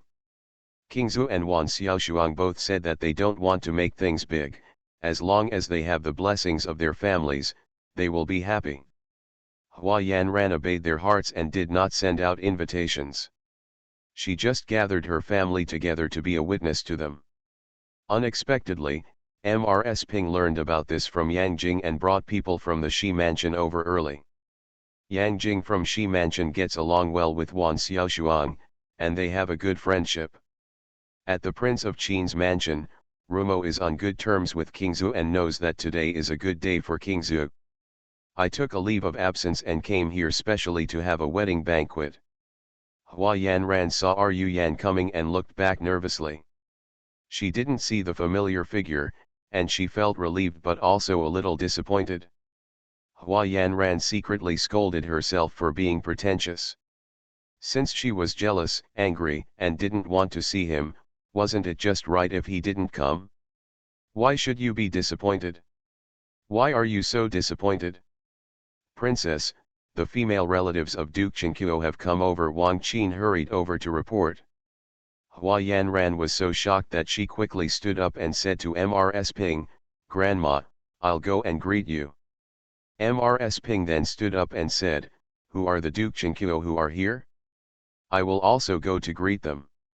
Wang Qin said, "Back to the old lady, I read the post and found that all the female relatives of Duke Qingqiu are here."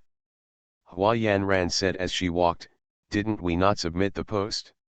How did the people in the Qingqiu palace know?"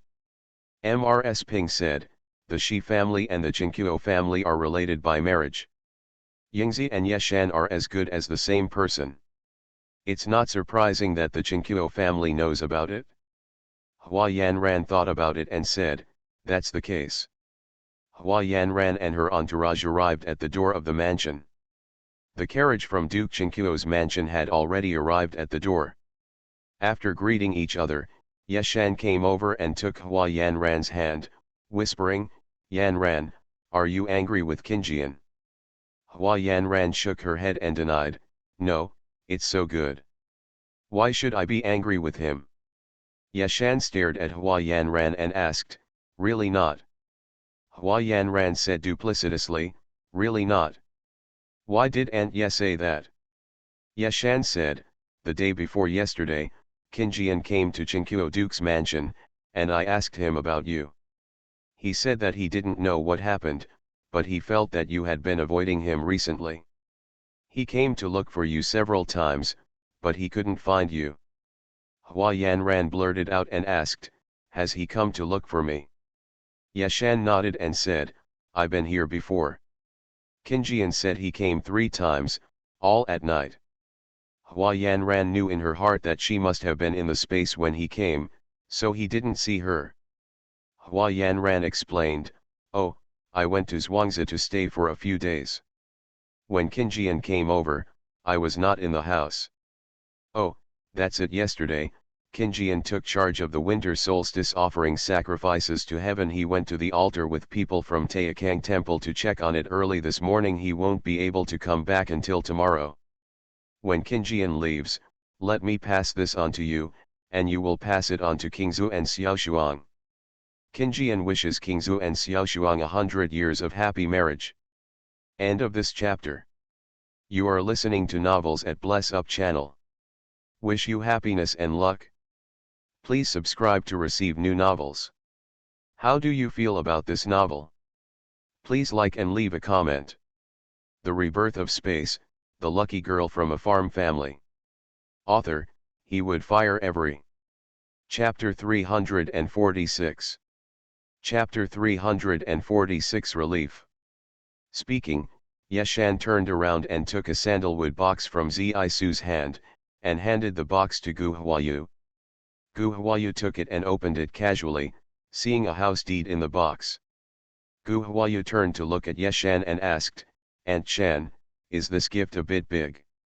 Yeshan said with a smile, "Qingjian said that after you married into Prince Jin's palace, Qingzuruo lived far away, and it was inconvenient to go to the palace to do things." Gu Huayu was very satisfied with the gift and said to Yeshan, "Thank you, Aunt Shan. I will thank you on behalf of King Zhu and Xiaoshuang." Yeshan smiled and said, "Qingyan came with the gift. When Qingyan comes back, you can thank him." Hua Yanran nodded in agreement, completely forgetting what she had been angry about before. Hua Yanran had just welcomed the people from Qingqiu's residence into the house when the concierge came to report that people from Wang Shilang's residence had passed by. Hua Yanran and Mrs. Wang hurried out to greet them. Because people from Duke Chinquo's house, Shi Shangshu's house, and Wang Shilang's house came to congratulate them, King Zhu and Wan Xiaoshuang were flattered and felt honored. After dinner on the 9th day of the Lunar New Year, Hua Yanran accompanied Mrs. Ping to drink tea in the house. Mrs. Wang lifted the curtain and came in. She rubbed her hands and exhaled, "It's so cold today. I'm afraid it's going to snow at night." Mrs. Ping said, "Hurry up and have a sip of hot tea.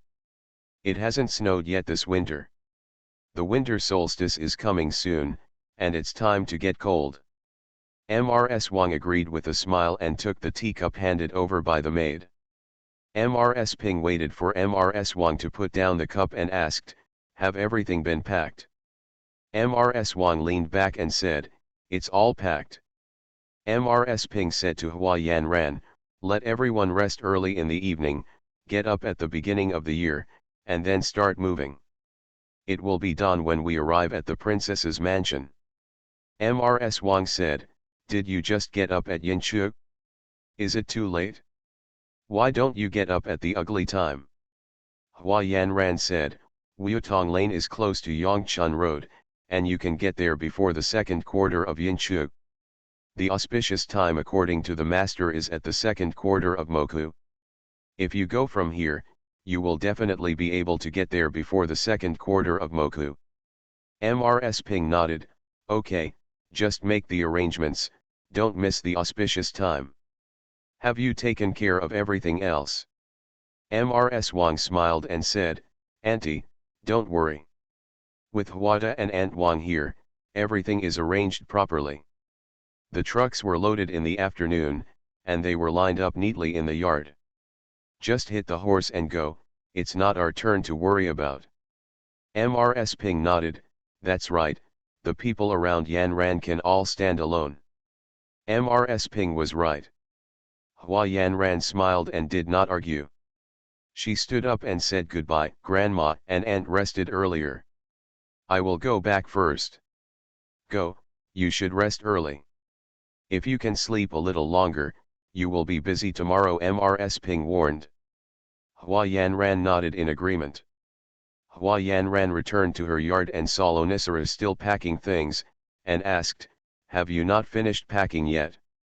Ling Dong bent her knees and said, "Back to the princess, these are the items.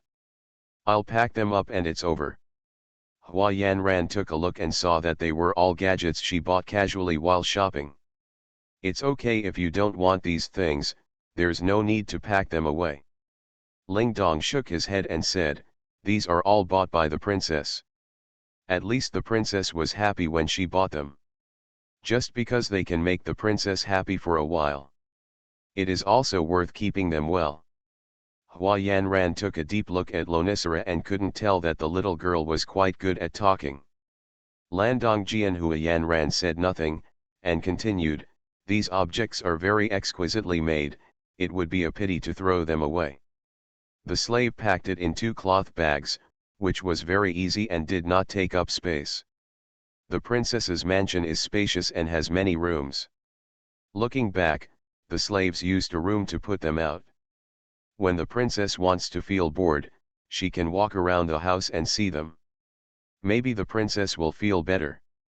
Hua Yanran said, "You are determined, okay, put them all away. I will help you." Ling Dong said hurriedly, No, I can do it myself." "Princess, please go and wash up. I heard Aunt Wang say that you are going to be ugly."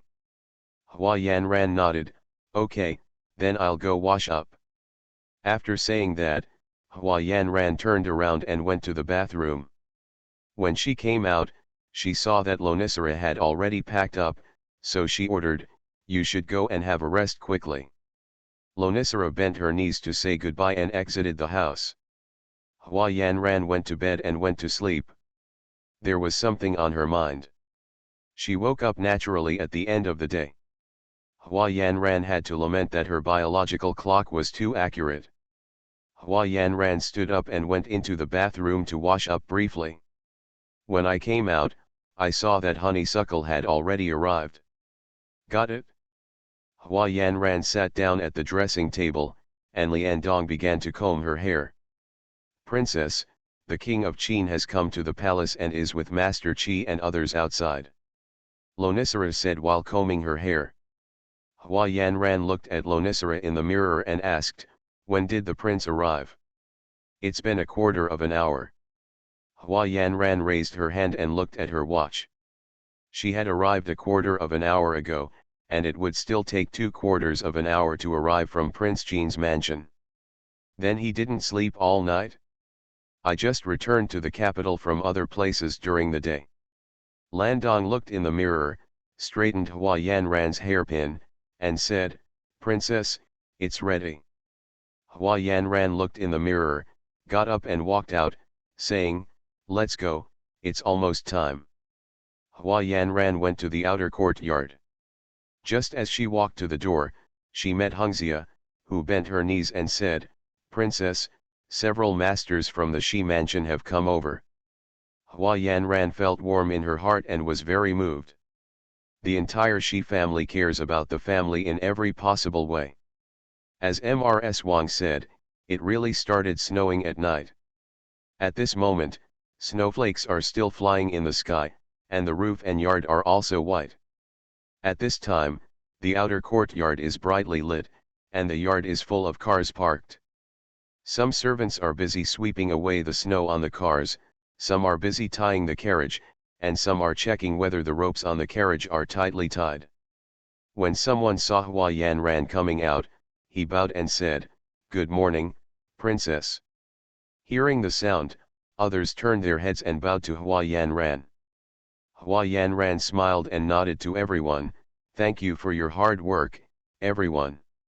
When King Qin heard Hua Yanran's voice, he couldn't help but stood up.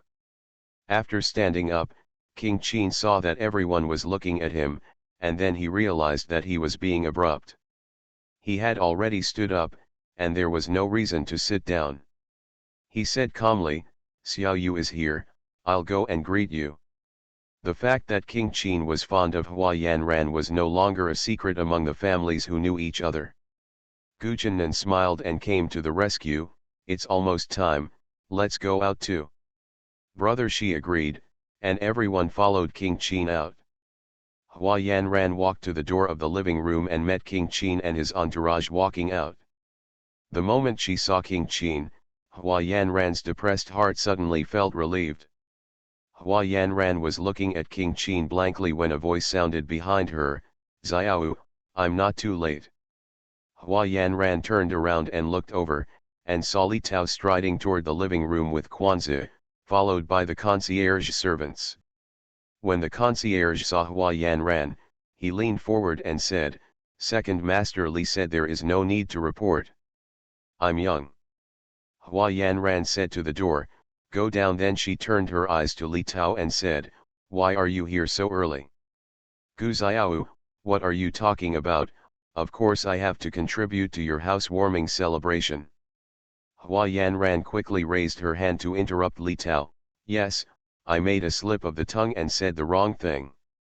I am endlessly grateful. Hua Yanran turned towards Li Tao while talking. Li Tao snorted coldly and turned his face away from Hua Yanran, and turned to greet King Qin and everyone else. Hua Yanran took advantage of Li Tao's greeting and quietly moved to his side. After he saw the gift, she said coquettishly, It was really a slip of the tongue just now. Don't be angry, okay? King Qin saw Hua Yanran acting coquettishly towards Li Tao, walked over to separate the two, and said to Li Tao expressionlessly, That's it, don't push your nose and face. Li Tao turned his head and made a face at Hua Yanran, Look, you're covered. You can't afford to offend me. Hua Yanran raised her eyebrows proudly, It's good to know. Right, Qinjian. King Qin glanced at Li Tao, nodded and said, Yes, yes. You can't help but feel proud of yourself, tut tut tut. Princess, it's almost time, it's time to set off, Huade came over and reported. Okay, let's go, Hua Yanran responded. Having received the order, Hwada turned around to make arrangements. The ready-to-go car started slowly and headed towards the princess's mansion on Yongchun Road. King Qin turned his head and asked Hua Yanran, "Should you take my car, or should I take yours?" Li Tao was beside the two of them. He listened to King Qin's question. He looked up at the sky speechlessly and took the words politely. "Why do you need to be so serious about your question, Your Majesty? You are still going round and concise. You two need to sit in the same car." Hua Yanran kicked Li Tao with her foot and whispered, "What does it have to do with you if you want to talk too much? This is the happiness of a young couple. You are a single person, what do you know?" Li Tao quickly jumped to the side, avoiding Hua Yanran's feet, and shouted to King Qin, "My lord, you don't care about her? Are you letting her do harm?" The king of Qin ignored Li Tao and asked Hua Yanran, "Are you relieved? Do you want to kick me a few more times?" Li Tao stared at the two of them, unable to say a word. Hua Yanran raised her eyebrows proudly at Li Tao and reprimanded, "Remember, from now on, don't look at anything inappropriate and don't listen to anything inappropriate, remember this." After saying that, Hua Yanran whispered to the king of Qin, "I'll take my car, and you'll take yours. There are so many people talking, so I have to take some time off." King Qin looked down at Hua Yanran, "You didn't avoid me on purpose?" Hua Yanran shook her head, "No." King Qin stared at Hua Yanran for a while and said, "Then you will have lunch and dinner with me from tomorrow on for 3 consecutive days." King Qin raised 3 fingers as he spoke. Hua Yanran thought for a moment and nodded in agreement, "Okay." Aunt Wan came over and said, "Princess, it's time for us to set off." Hua Yanran responded, "Okay. I'm going." Hua Yanran responded to Wang Gu first, then turned to King Qin and said. King Qin nodded, "Go." Hua Yanran and Wang Gu walked out. Li Tao came to the side of King Qin, looked at Hua Yanran's back and said, "What? Xiao doesn't want to sit in the same car with the prince." King Qin turned his head to look at Li Tao and asked, "Are you very free? I will see Li Cheng tomorrow and have a good talk with him." Li Tao raised his hand and touched his nose, shook his head and said, "No, I've been busy writing policy papers recently. I'm very busy." "Yeah, by the way, Your Majesty, can you lend me your previous article to read? It would be best if the prince, if you have time, could help me read 2 articles and give you some pointers." Li Tao followed King Qin with a smile and said shamelessly. He has been holding back these words for a long time, and has never been able to find a good time to speak. Now he finally got his wish. The king of Qin said otherwise, but he said otherwise. King Qin stopped and asked, "Can I give you some advice? Don't you have a husband in your family? Li Shaoqing and Li Cheng have written very good articles. Why don't you ask them to give you some advice?" Li Tao touched his nose again embarrassedly, "My father and brother will only get angry after reading the article below, but they won't give any advice. My own family can't teach my own family. People who want adopted sons teach them, right?" King Qin narrowed his eyes slightly, looked at Li Tao, and asked, "Have you been thinking about this for a long time?" Li Tao didn't deny it, he just giggled. "Then what? The prince's talent is outstanding, everyone in the capital knows about it. Those who are going to end up like me in the coming year can only dream of having the prince give them advice." The prince didn't know. Someone learned that Ye Shao had the prince's notes and was so envious that he drooled. He thought of many ways to get close to second young Master Ye. But young Master Ye was nestling in the house like mother and son, and everyone thought of a lot of ideas, but none of them were used. The king of Qin glanced at Li Tao and said, "That's an exaggeration." After saying that, King Qin continued to move forward. Li Tao hurriedly followed and said, "Your Majesty, everything I said is true and not exaggerated at all. Your Majesty, how about you help me read the article and give me some pointers?" Since he had already spoken, Li Tao simply did not do anything and kept pestering King Qin to give him advice. The king of Qin is soft-hearted, how can he withstand Li Tao's hard work? Before getting into the car, he said, "Okay, let's go back and have the article delivered to Prince Qin's mansion." Li Tao was ready to be shameless, but he didn't expect that King Qin would agree with his soft words. After being stunned for a moment, Shenziku immediately bowed his head and said, "Master is here, please accept my disciple's bow." King Qin smiled and raised his hand and patted Li Tao on the shoulder. "If you pass it, you just read the article, and you can't be called a master. Put away your etiquette quickly." Li Tao said solemnly, "That's not possible. Every little kindness should be remembered forever, let alone a life-changing event like a scientific examination. The master is the master, and he should be worshipped by his disciples." Li Tao smiled apologetically and said, "Master has sharp eyes and a disciple cannot hide from him. Master, starting from tomorrow, I will be your long-term follower and follow you around, okay?" King Qin didn't even think about it and refused directly, "No, don't even think about it. Okay, disciple, follow the master's instructions." King Qin got into the car and said to Yuan, "Let's go." Li Tao watched King Qin's chariot go away, turned around and walked towards his horse, took the reins from Quan Zi's hand, got on his horse, and chased King Qin's carriage. "Here," Yuan asked, "Your Majesty, do you really want to guide second young Master Li?" King Qin said, "For Xiao's sake, let's help him take a look." Yuan wanted to ask again, but when he saw Li Tao catching up, he didn't say anything more. The car moved forward and soon stopped. Yuan stood up and looked forward and said, "We haven't arrived yet. Why did we stop? What happened? Why didn't we leave?" said. Ruan raised his voice and asked the person in front. End of this chapter. The Rebirth of Space, the lucky girl from a farm family. Author, he would fire every. Chapter 347. Chapter 347 Moving to a new house. Li Tao turned to Quanzi and said, "Go and have a look in front." Hunty Quanzi leaned down and rode forward. Soon, Quanzi came back on horseback and reported to Li Tao, "Sir, we have already arrived at the princess's mansion. The master is reciting sutras at this time. We have to wait until the master finishes reciting sutras before entering the house." Li Tao turned his head and said to King Qin in the carriage, "It takes a long time for the master to recite the sutra.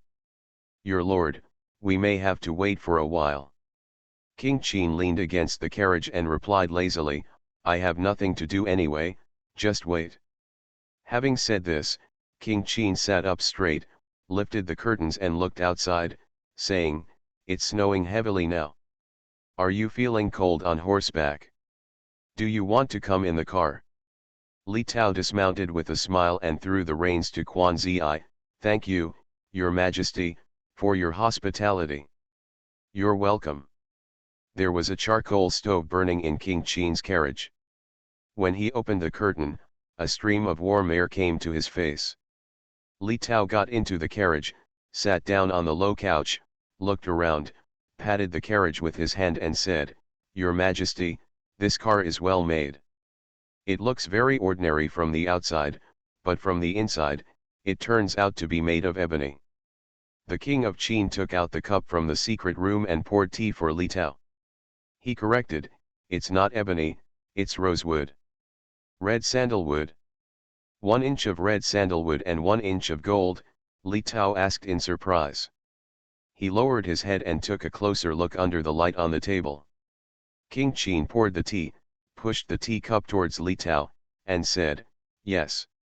Li Tao looked at it carefully for a while, then sat up straight, picked up the teacup, and clicked his tongue 3 times, "It's an eye-opener, it's amazing." The king of Qin did not answer his words and allowed him to click his tongue.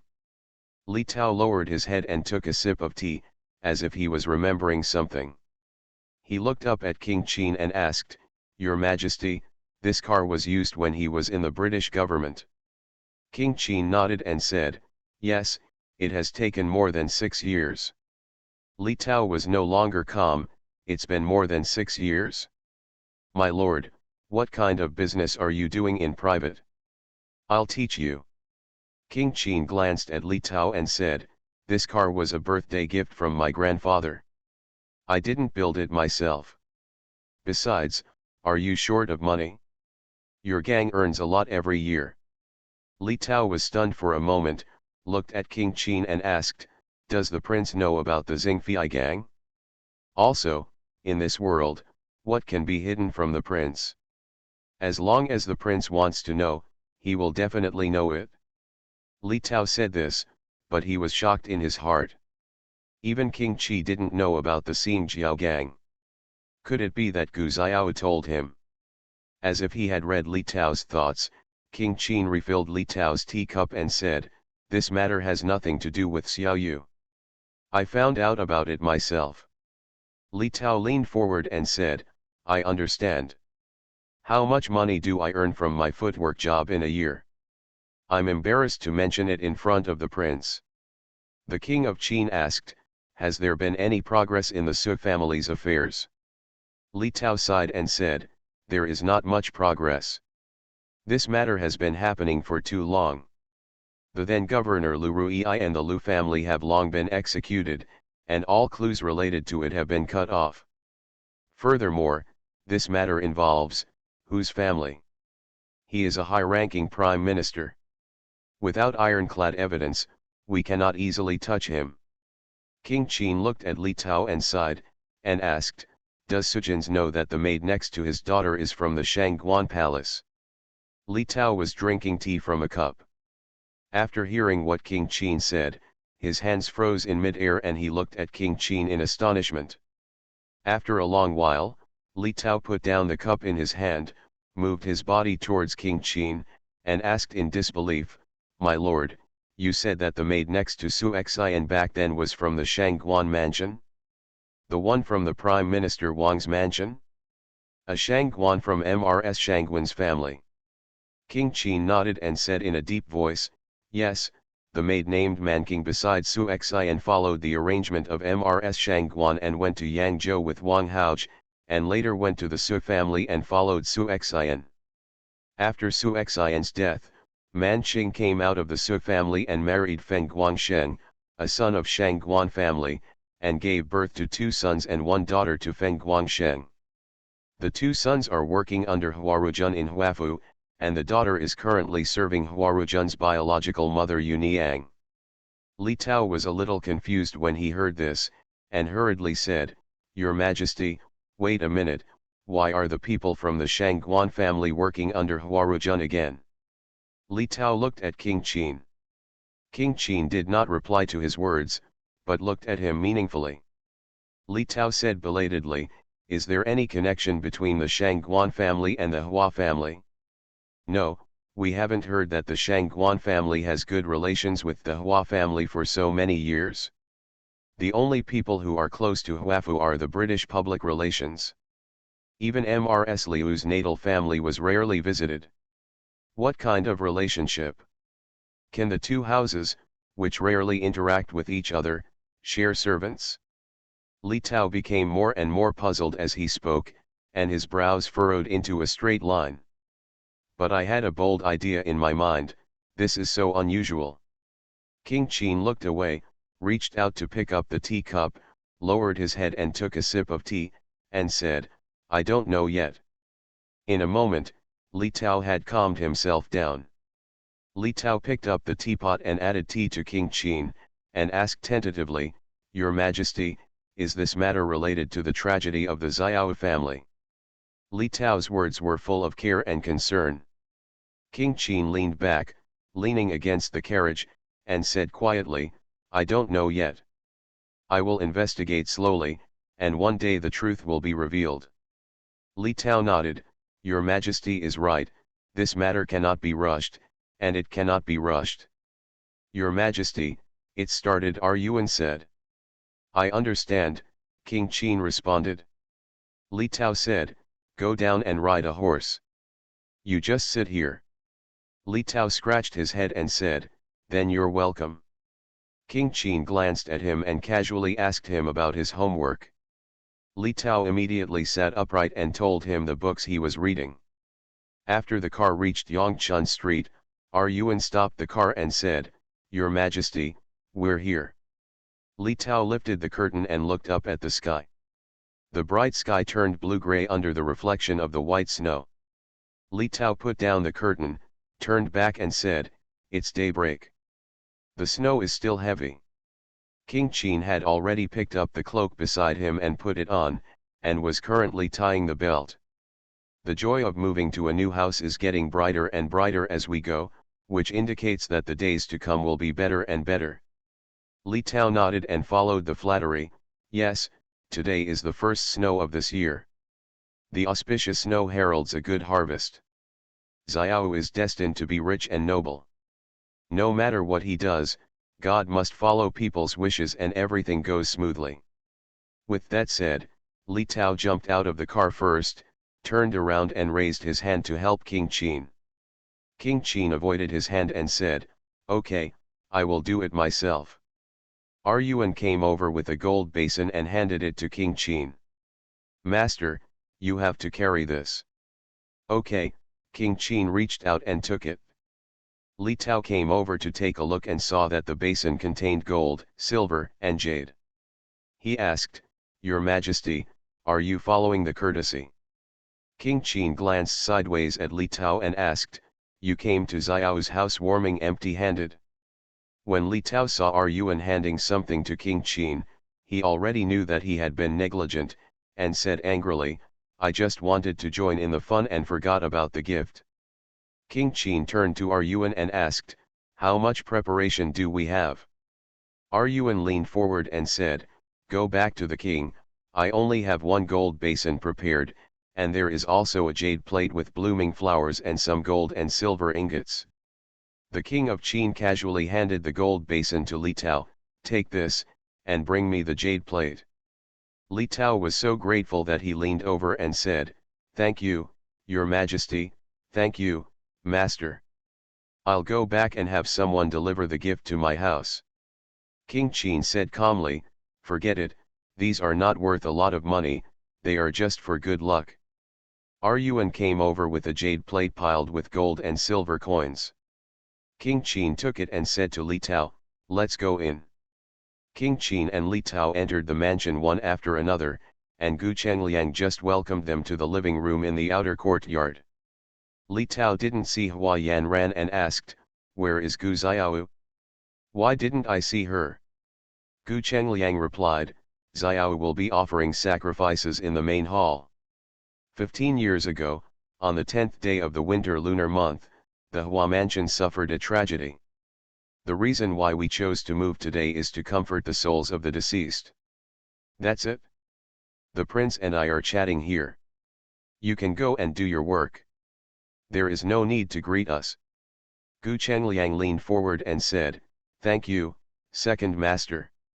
My lord, please sit down and have a rest first. The kitchen is already making breakfast and it will be delivered shortly. When King Qin saw Wan Chenggrui leading the Shi brothers in, he asked, We are moving in today. Are there many people invited? Gu Chengliang shook his head and said, My lord, not many. Xiao said that we only invited a few people we are familiar with. The king of Qin knew that the houses that Gu Chengliang was familiar with were Shi's mansion, Qingqiu's mansion, and Wang Shilang's mansion. Of course, there is also his Prince Qin's mansion plus Li Tao. There were fewer people, so there were less things to do to receive him, so he said, Then you should sit down and have a rest. Gu Chengliang smiled honestly, Thank you, Your Majesty. Xiao has arranged for me to receive the male guests. I have to wait at the door to avoid neglecting the guests. King Qin nodded, That's fine, then go and do your work. Gu Chengliang bowed and stepped back. In the main hall, Master Wuji, invited from Daxiakuo Temple, sat on a futon with several masters and chanted sutras. Hua Yanran led Huada and others to kneel behind Master Wuzi, and followed Master Wuzzy in bowing down. The sacrifice did not end until the second quarter of the lunar month. Hua Yanran saluted and thanked the masters and sent them to the car. She ordered King Zhu and King Yu to drive the masters back to the temple. After everything was settled, Hua Yanran returned to the dining room to have breakfast. Having just eaten 2 glutinous rice balls, Sui-er excitedly opened the curtain and came in, looking at Hua Yanran with a pair of bright eyes. Sui-er's face glowed red with excitement. Princess, princess, get ready to pick up the emperor. His voice changed slightly with excitement. Hua Yanran had a glutinous rice ball in her mouth. She was so frightened by Sui-er's words that she swallowed it down her throat, but it didn't go down completely. She suddenly felt extremely uncomfortable. Hua Yanran hurriedly raised her hands to pat her chest, pinched her neck, and held it in until her face turned red.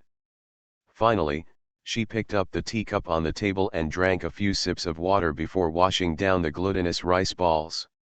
Sui-er's expression changed from excitement to fear, to helplessness, then to worry. Finally, seeing Hua Yanran regain her breath, he breathed a sigh of relief and asked cautiously, "Princess, have you recovered?" "It's all my fault." "Of?" Hua Yanran waved her hand and said, "No problem." "What did you just say?" "To receive the Holy Emperor? The Emperor is coming over." Sui-er came to his senses and said, "Yes, I just received a letter saying that the Emperor is coming over to celebrate the princess's move." Hua Yanran's mind was at a loss. She had never received a holy chariot in her past life. How should she receive this holy chariot? The Emperor's visit to the palace is a grace, and there can be no mistakes in it.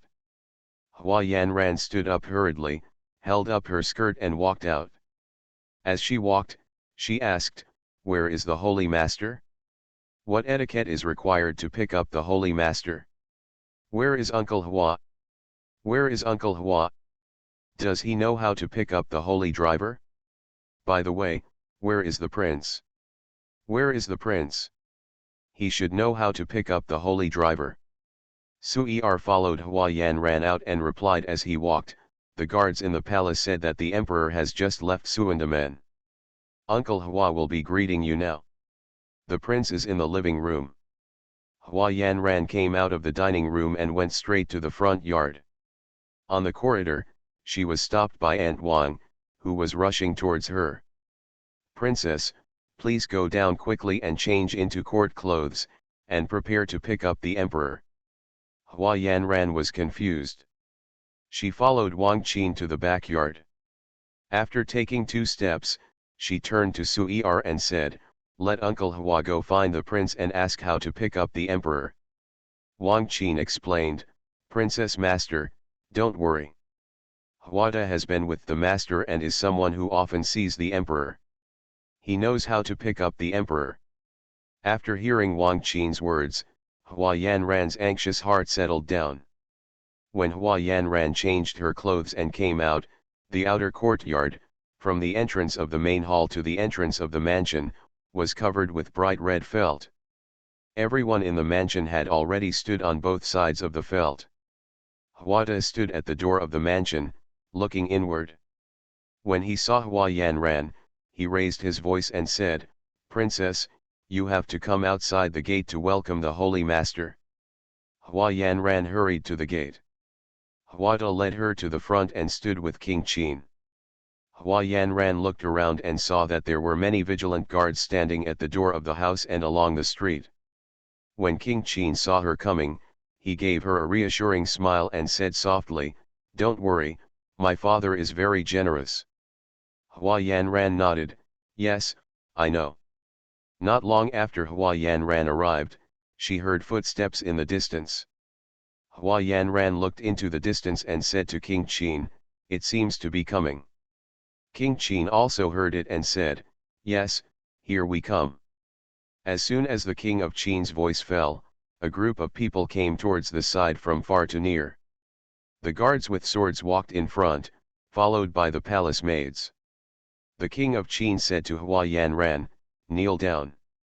Hua Yanran nodded and knelt down with everyone to greet the emperor. After the emperor's dragon arrived at the gate of the mansion, eunuch Gao helped the emperor down from the dragon. The emperor stood at the door of the palace, glanced at the people kneeling on the ground, and said, "Ping Shen." Hua Yanran just stood up with everyone. King Qin stepped forward and shouted respectfully, "Father." The emperor nodded towards him and turned his gaze to Hua Yanran. "Yanran, the house is in order? Are you satisfied?" Hua Yanran said, back to the emperor, "Everything is going well." Yanran is very satisfied. "Thank you for your kindness. Your Majesty, please come to your house." The emperor nodded and looked up at the door of the mansion. "I sent a plaque to Yanran. Someone, bring the plaque up." Hua Yanran hurriedly knelt down to thank her.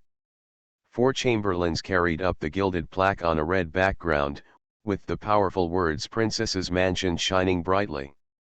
The king of Qin repeatedly praised, "My father's calligraphy is so penetrating and majestic." The emperor looked at the plaque and nodded with satisfaction.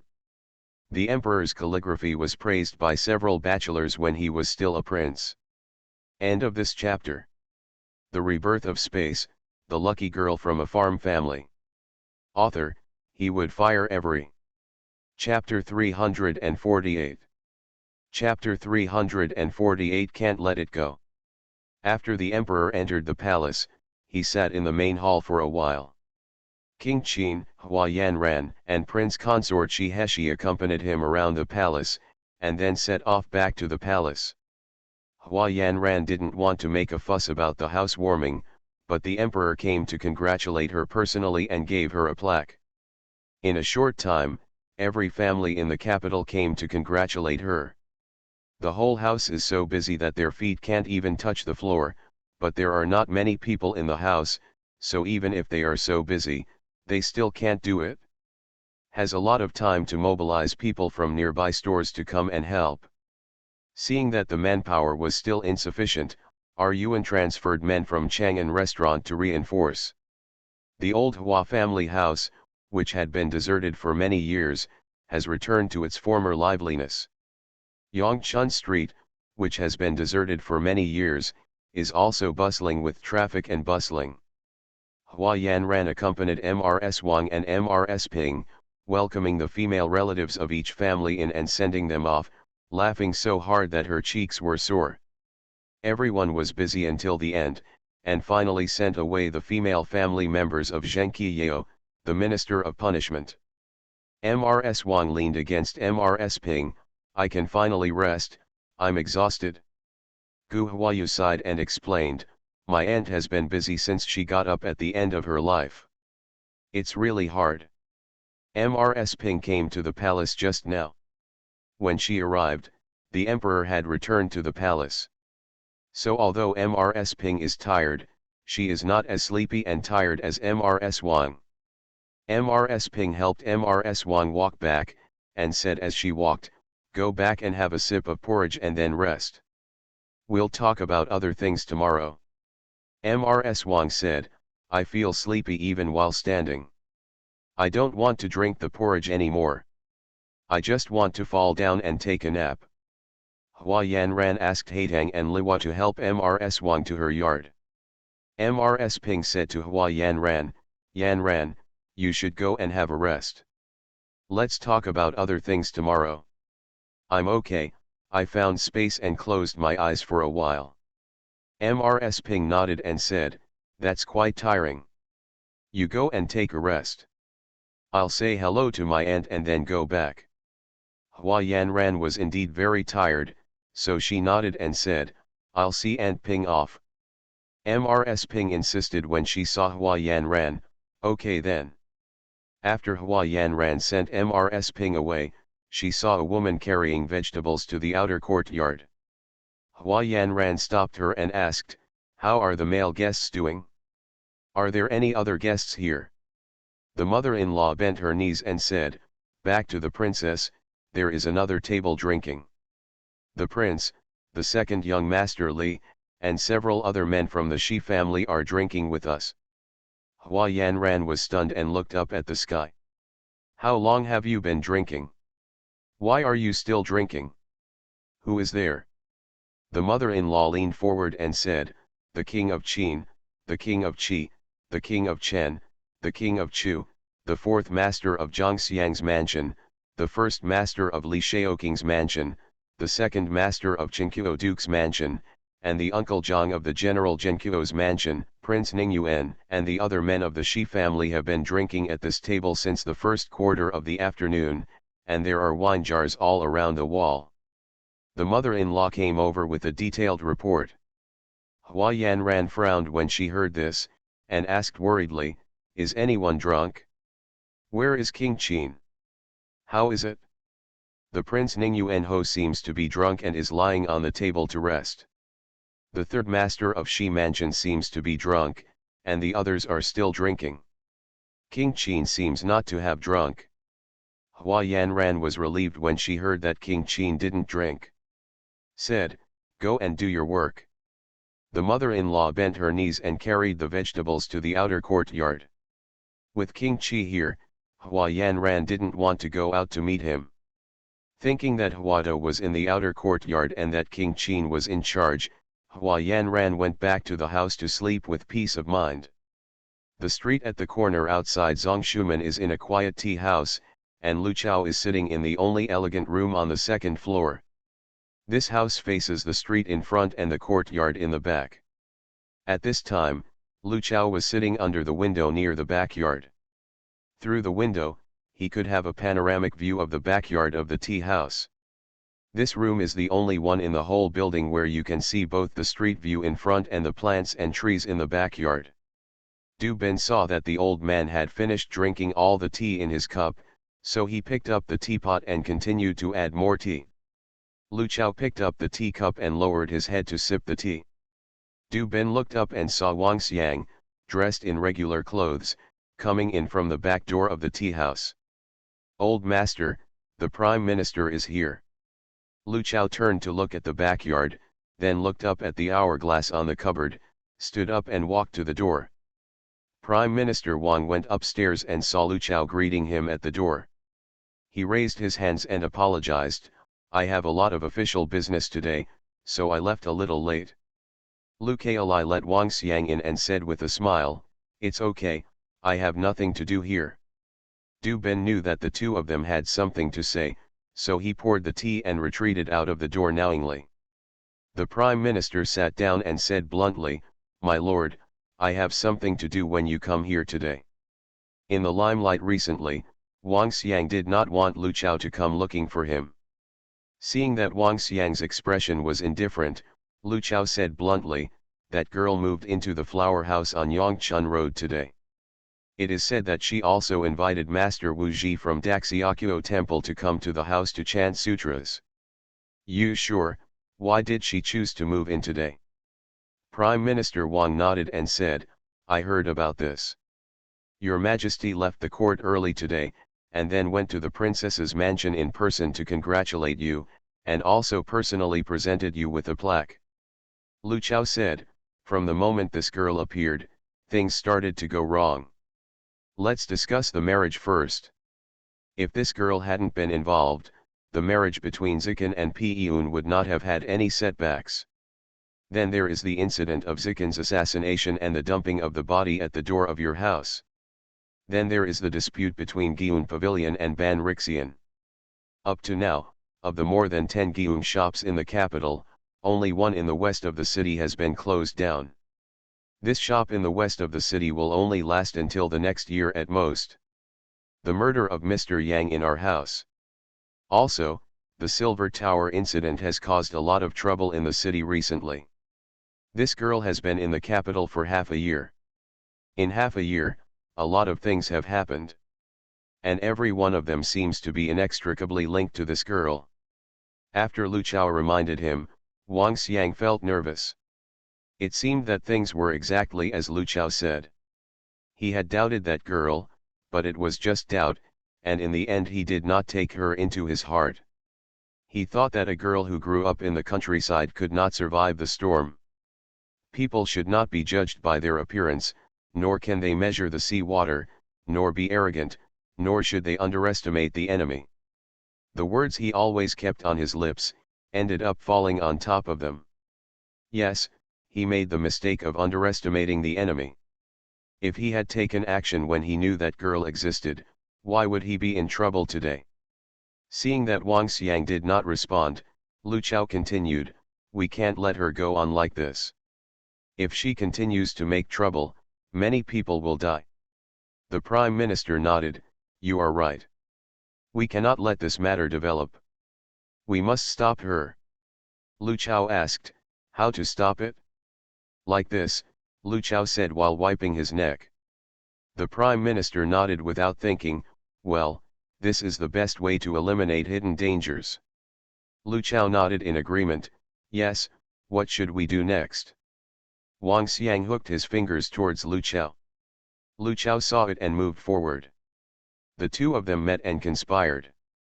Hua Yanran slept until around 9 o'clock the next day, and only felt alive when she woke up. "Princess, are you awake?" Liandong opened the curtain and came in, just in time to see Hua Yanran coming out. Hua Yanran nodded. "How long did the people at the table outside yesterday drink?" Ling Dong replied, "Back to the princess, the prince and the others will not disperse until the end of Shen dynasty. When the prince leaves, let the slave tell the princess that the princess should not forget to promise the prince." Hua Yanran wondered, "What did I promise?" "What?" Ling Dong shook his head, "I don't know about it either. I asked the prince and he said that the princess knew." Hua Yanran pointed at herself, "Your Majesty, do you think I know?" Landong nodded, "Yes, the prince said that the princess knew about it." "Did the princess forget it?" Hua Yanran raised her hand and brushed her forehead, "Congratulations, you got the answer right." "I really don't remember." "What should we do? Send someone to ask?" Hua Yanran glanced at Lonicera and said, "Send someone to ask? Isn't that just asking for trouble?" "No, it definitely won't work." "What should we do?" Lonicera asked. Hua Yanran thought for a while and said, "I'll go to the Yamen to look for it later."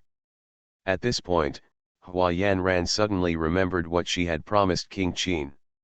Landong Jian Hua Yanran stopped before she finished speaking and asked, "Princess, what's wrong?" "It's nothing, I remembered what I promised the prince. I'm going to wash up, and then I'll pay my respects to my grandmother." Hua Yanran walked to the bathroom as she spoke. Hua Yanran went to Xian Hall where Mrs. Ping lived. In order to ensure peace and prosperity, every courtyard in the princess's mansion was named an. The courtyard where Mrs. Ping and Mrs. Wang lived was called Xian Hall.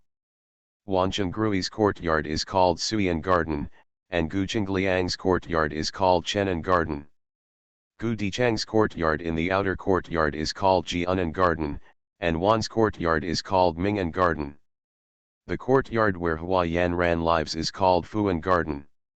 In addition, there are Lian Garden, Jinan Garden, and Nianan Garden. Hua Yanran said hello to Mrs. Ping, and then accompanied Mrs. Ping and Mrs. Wang to have breakfast. "How are you feeling, Auntie, today? Are you feeling better?" Mrs. Wang smiled and nodded, "Don't worry, Yanran. When you wake up after a good sleep, nothing will happen. It's much better." Mrs. Ping said, "People are like this. They are used to being pampered, and suddenly they feel tired after a day, as if they are dying. Therefore, people cannot be lazy and need to practice more. I told Xinlan that she is still very young and this won't work. From tomorrow on, she will get up early and follow Wang Qin to practice her legs and feet in the yard." Hua Yanran strongly agreed and nodded repeatedly, "Well, this method is good. Auntie can practice well with Aunt Wang. Human aging is related to muscle loss. If you practice more, you can prolong your life." Mrs. Wang said, "Loss of muscle? In the past 6 months since I followed Yanran, I have gained more than 10 pounds. A few days ago, I tried on the clothes I had before, but they couldn't fit into them. Ms. Wang pinched the flesh on her waist as she spoke. Auntie, the extra meat on your body is not muscle, it's fat, and muscle is lean. If my aunt can practice with Aunt Wang every day and persist for a period of time, the extra flesh will disappear. Ms. Wang's eyes suddenly lit up. Really? Then I'll tell Wang Qin later and ask her to take me to practice every day. Hua Yanran nodded seriously. Really, fitness is all about persistence. If my aunt can persevere, she will definitely gain something. What's so hard about this? I don't have anything to worry about now. I just focus on taking care of myself. What's so hard about this? Ms. Wang said. Ms. Ping said, I don't sleep much, so I will practice with you. As soon as Hua Yanran heard that Ms. Ping was willing to exercise, she immediately said, it would be best if my grandma can exercise together. Later, I will design a set of boxing techniques for my grandma to maintain her health. 3 generations of people have been talking about fitness for a long time. Hua Yanran came out of Xi'an Hall and asked King Yu to prepare his horse. She and Lingdong first went to King Grantang opposite for a walk. What makes Hua Yanran most satisfied is that King Grantang is extremely close to the princess's mansion, and it can be reached just across the street. It feels very much like her working in a modern hospital, from the staff dormitory to the medical building. Hua Yanran took Liandong to King Grantang, had a conversation with Ruhi, and asked, where are they on the first day of the new year? Ruhi pointed to the backyard. Here comes the sir. He is in class now. Is the princess looking for something to do in the first grade of junior high school? Go and call him over. Hua Yanran shook her head. No, I just asked them casually and asked them to have a good time in class. I'm leaving first. Hua Yanran came out of King Grantang with Liandong. King Yu had already driven the car to the entrance of King Grantang and was waiting. Hua Yanran and Liandong got into the car and said to King Yu, go to the yamen of the criminal department. Okay, King Yu responded cheerfully. The car exited Qingchun Road and turned onto Baizhang Road. Liandong lifted the curtain and took a look at Baoking Silver Building. He saw that the door of the Silver Building was closed, with a leasing or for sale sign hanging on the door. Lingdong put down the curtain. You really deserve it? If Princess Yen had been more polite to the princess that day, how could Baoking Silver House end up like this? Hua Yanran twitched her lips. Indeed, this is the price of arrogance. This incident serves as a warning to us to be low-key and not to be arrogant. In the future, when you teach your children, they must remember this. Hua Yanran just expressed her feelings. When Liao Dong heard Hua Yanran talk about the child, her face turned red. Princess, what did you say? Hua Yanran saw Lonisara blushing to her ears, and suddenly wanted to tease her. What's wrong? Are you shy? Sooner or later, you two will get married. When you get married, you will naturally have children. If you have a child, you can't teach him well? King Yu, I said that's right. Qinjiao really doesn't know how to return to Hua Yanran. In King Yu's eyes, the master is good at everything, even if it's a big girl's house, it's not good that he dares to say anything. Qing Yu responded with a flushed face, yes, everything the princess said is right. Landong was so embarrassed that she looked at Hua Yanran with a bad smile on her face. She was afraid that her master would say something shocking again, so she hurriedly lifted the curtain and looked out the window. Appreciate the scenery outside the window to avoid Hua Yanran's teasing. After driving for a while, Liandong suddenly saw a familiar figure on the street. He was so frightened that he quickly lowered the curtain and pulled his head back. Hua Yanran saw that she seemed to have seen a ghost and asked, what's wrong? Who did you see? Hua Yanran asked as she raised the curtain and stuck her head out of the window. Landong quickly took Hua Yanran's hand and said, Princess, don't look. This servant has seen Zhang Wu. Zhang Wu? Where is he? Don't be afraid, I'm here, I won't let him bully you. Liandong leaned his head over, glanced at the man in a brown gown on the street, and said to Hua Yanran, in front of Zhang Jiru's shop, did you see the man in brown clothes? He was talking to the woman in a dark green dress. The one who speaks. Hua Yanran followed Ren Budong's eyes and looked over. Sure enough, who was it if it wasn't Zhang Wu? Hua Yanran looked at the woman in the dark green dress again, her eyes widening involuntarily. How did these two people get together? End of this chapter. You are listening to Novels at Bless Up channel. Wish you happiness and luck. Please subscribe to receive new novels. How do you feel about this novel? Please like and leave a comment. The Rebirth of Space, the lucky girl from a farm family. Author, he would fire every. Chapter 349. Chapter 349 Farce. Landong Jianhua Yanran opened her eyes in surprise, and once again turned her attention to Zhang Wu and the woman in dark green clothes. Princess, what's wrong, do you know that woman? Hua Yanran looked at the woman in green and said, that is Magistrate Chen's concubine Han Xinghua, and seeing why is Zhang Wu with her. King Yu thought they had met an old friend, so he raised his voice and asked, Princess, do you want to stop and say hello? Hua Yanran replied, no need. Lendong pulled the curtains to cover her face, revealing only one pair of eyes and looking at Han Xinghua, is this Aunt Xing who tried to harm the eldest lady and Aunt Wang? Well, that's her. The carriage continued to move forward, getting farther and farther away from Zhang Wu and Han Xinghua, until the two shrank into a small dot. Ling Dong said in fear, how come they are together? Xishan is far away from the capital, separated by thousands of mountains and rivers.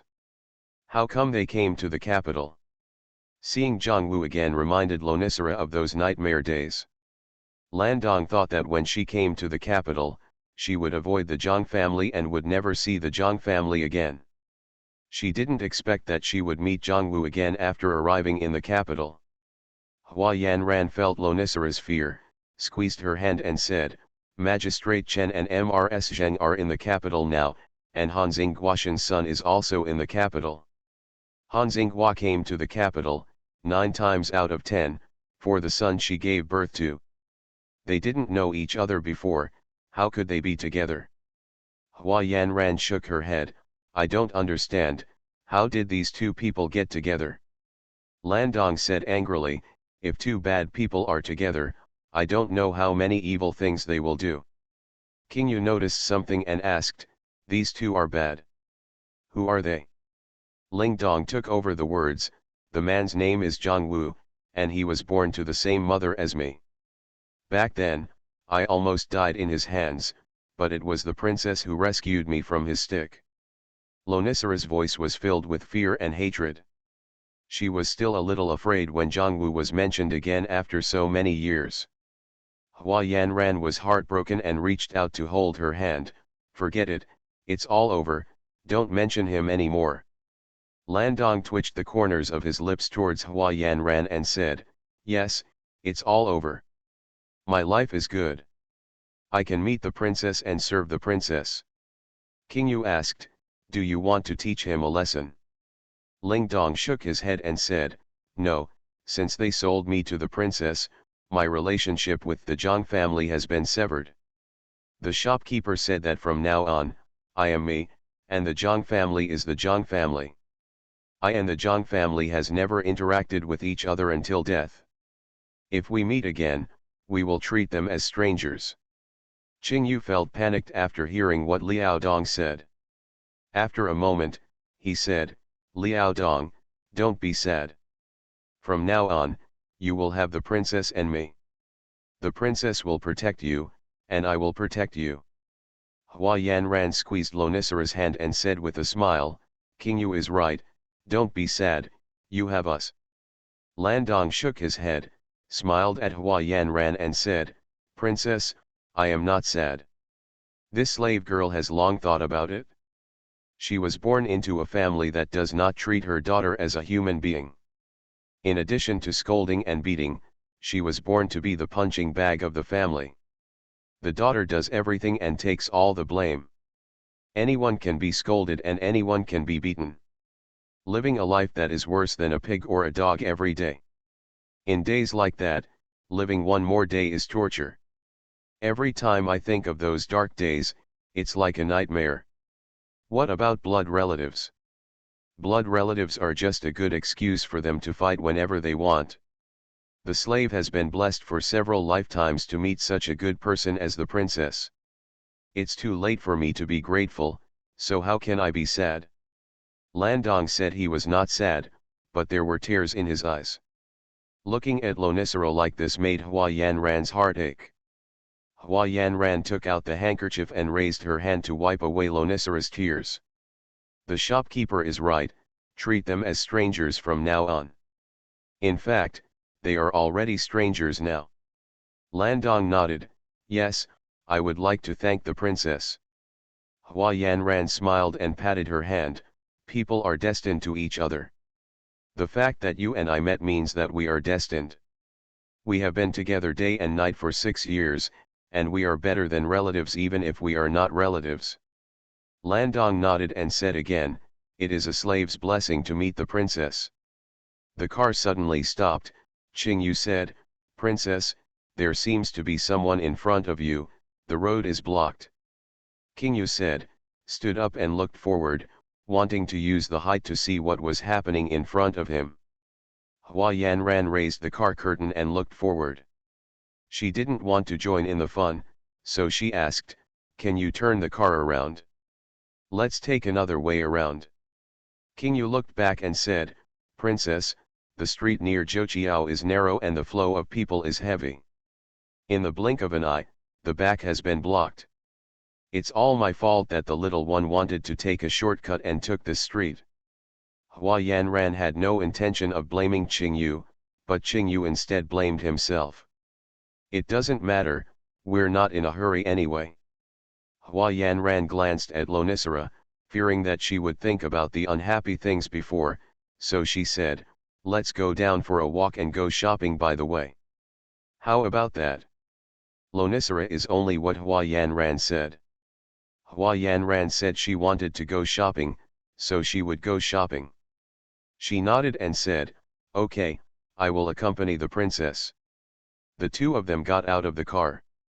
Hua Yanran said to Qingyu, Landong and I are walking forward and shopping while we are walking. You will drive over in a while and we will get in the car. Qingyu nodded in response. Hua Yanran looked around, took Lonicera's hand, and walked along the less crowded street. The official is here, everyone, give way, give way. Hua Yanran heard the shouts of the crowd and looked back. Sure enough, she saw 4 policemen with knives coming this way. When the crowd saw the official coming, they automatically made way. Cha Ye, who was walking in front and was tall and thin, raised his voice and said, is there anything good to see? Are you all too busy? The road is blocked by you, so hurry up and disperse. Some of the timid ones would disperse to the side when they saw Mr. Cha scolding him with a straight face. The bold one still stood there, waiting to watch the fun with a gossipy face.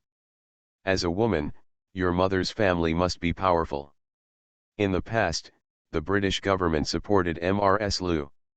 Even if someone named Hua came to Yushun Building, they would come secretly.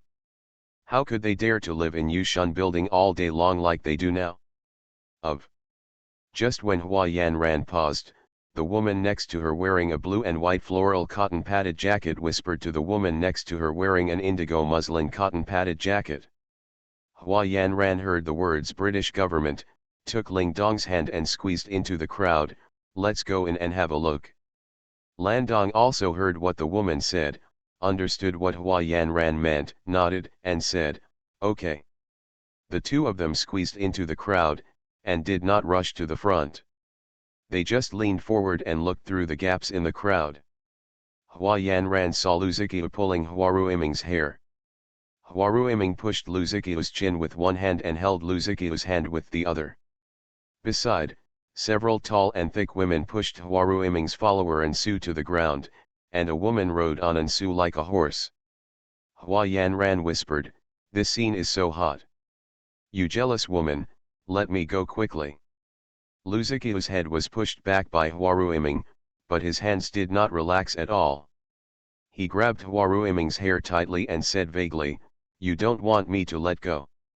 I tell you, if you don't return my money to me today, I will strip you naked and throw you into the street."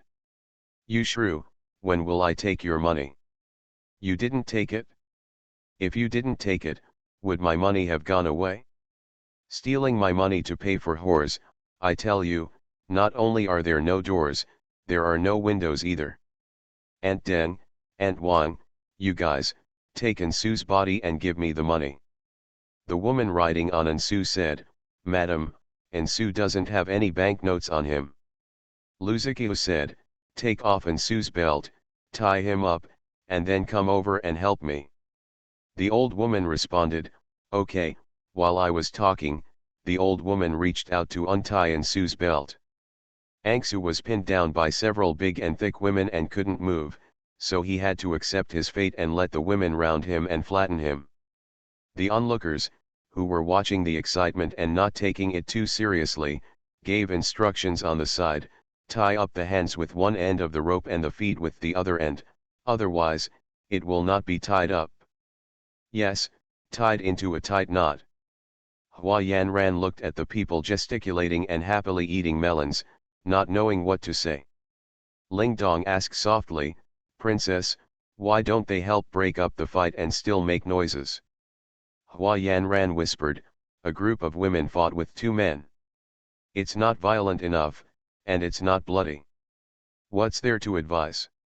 It's fun to make noises, and it costs money to go to the elephant shed to watch a show. This is fun that you can watch without spending any money. It's real people, acting in their true colors. It's so beautiful. It's only a fool who wants to stop the fight. Look at those officials." Landong raised his head and looked at the officials in front of him. They all held their arms and watched the excitement on the side without stepping forward to argue. Hua Yanran has seen Lu Ziqiu being arrogant and domineering, and has never had a good impression of her. Today I saw her fighting with Huaruiming, and suddenly I felt that she was much more pleasing to my eyes. Landong heard Lu Ziqiu say that he wanted to strip off Huaruiming's clothes. Thinking about that scene, he felt ashamed. He took Gu Huayu's hand and whispered, "Princess, let's go." Hua Yanran was looking at the excitement and stood still. "Don't be impatient, let's take another look." Hua Yanran refused to leave, and Lonisara had no choice but to stay with her. Those women were very agile and quickly tied Ansu's hands and feet, and then came to help Lu Ziqiu. Huaruiming saw the women rushing towards them and yelled loudly, "You bunch of unruly slaves, how dare you attack me? If you dare to attack me, I will kill you with a stick." After hearing Huaruiming's words, the women had no idea and hesitated. "Miss," Lu Ziqiu said, "you are my dowry, just listen to me and ignore him. He wants to kill you with a stick. He wants to see if I agree and search my body. You dare?" Lu Ziqiu pulled Huaruiming's hair hard. "Why don't you dare with my money? It's unreasonable for you to file a lawsuit with the Yamen." Several women heard Lu Ziqiu's words and stepped forward to help. After a while, the mother-in-law found the banknotes on Huaruiming's body. "Miss, we found it?" LV Ziqiu asked, "How much?" "Go back to my wife, 500 taels." Lu Ziqiu said, "He stole 2,000 taels in total." "Search again." LV Ziqiu, "Let go, tell them to stop." Lu Ziqiu ignored Huaruiming at all and only urged her mother-in-law to hurry up. The women searched it again and said to Lu Ziqiu, "Miss, it's gone." Lu Ziqiu was furious and asked, "Where are the 1,500 taels left?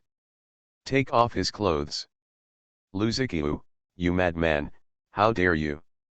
Take off your shoes first to see if there is anything in them."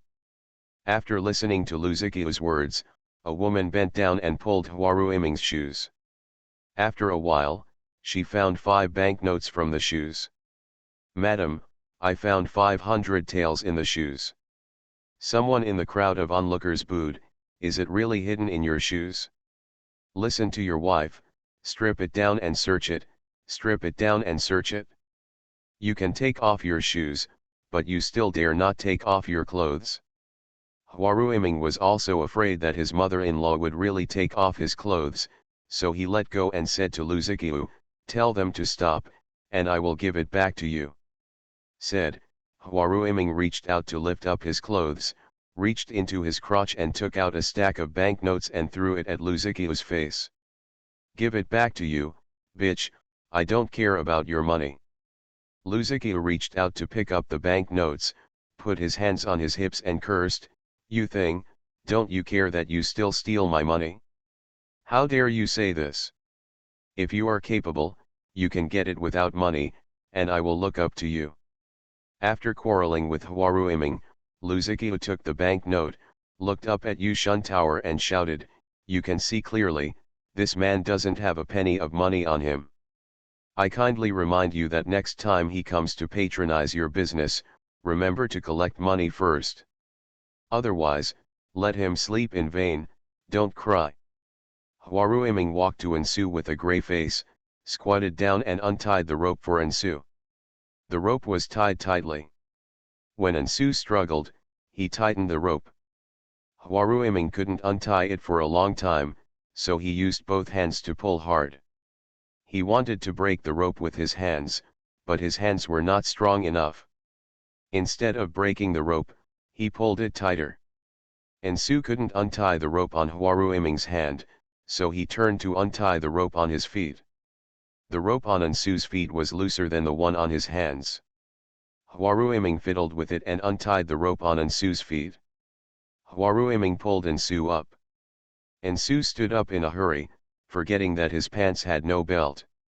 He stood up and his pants fell to his ankles.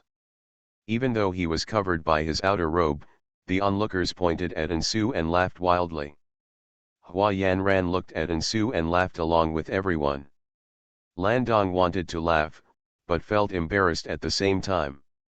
He turned away his face and urged, "Princess, let's go."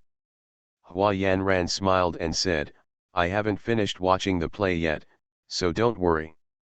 Ensu's face turned red and he said to Huaruiming, "Master, go to Yushun building and borrow a pair of scissors to cut off my little one's belt." "Okay." Huaruiming looked at Ensu, nodded and said, "Wait for me." After saying that, Huaruiming turned around and squeezed out of the crowd, going to Yushun building to borrow scissors. Seeing Huaruiming leaving, Luzikia glared at Ensu and said, "If you dare to steal my money again in the future, I won't tie you up with my belt. I will make your life worse than death.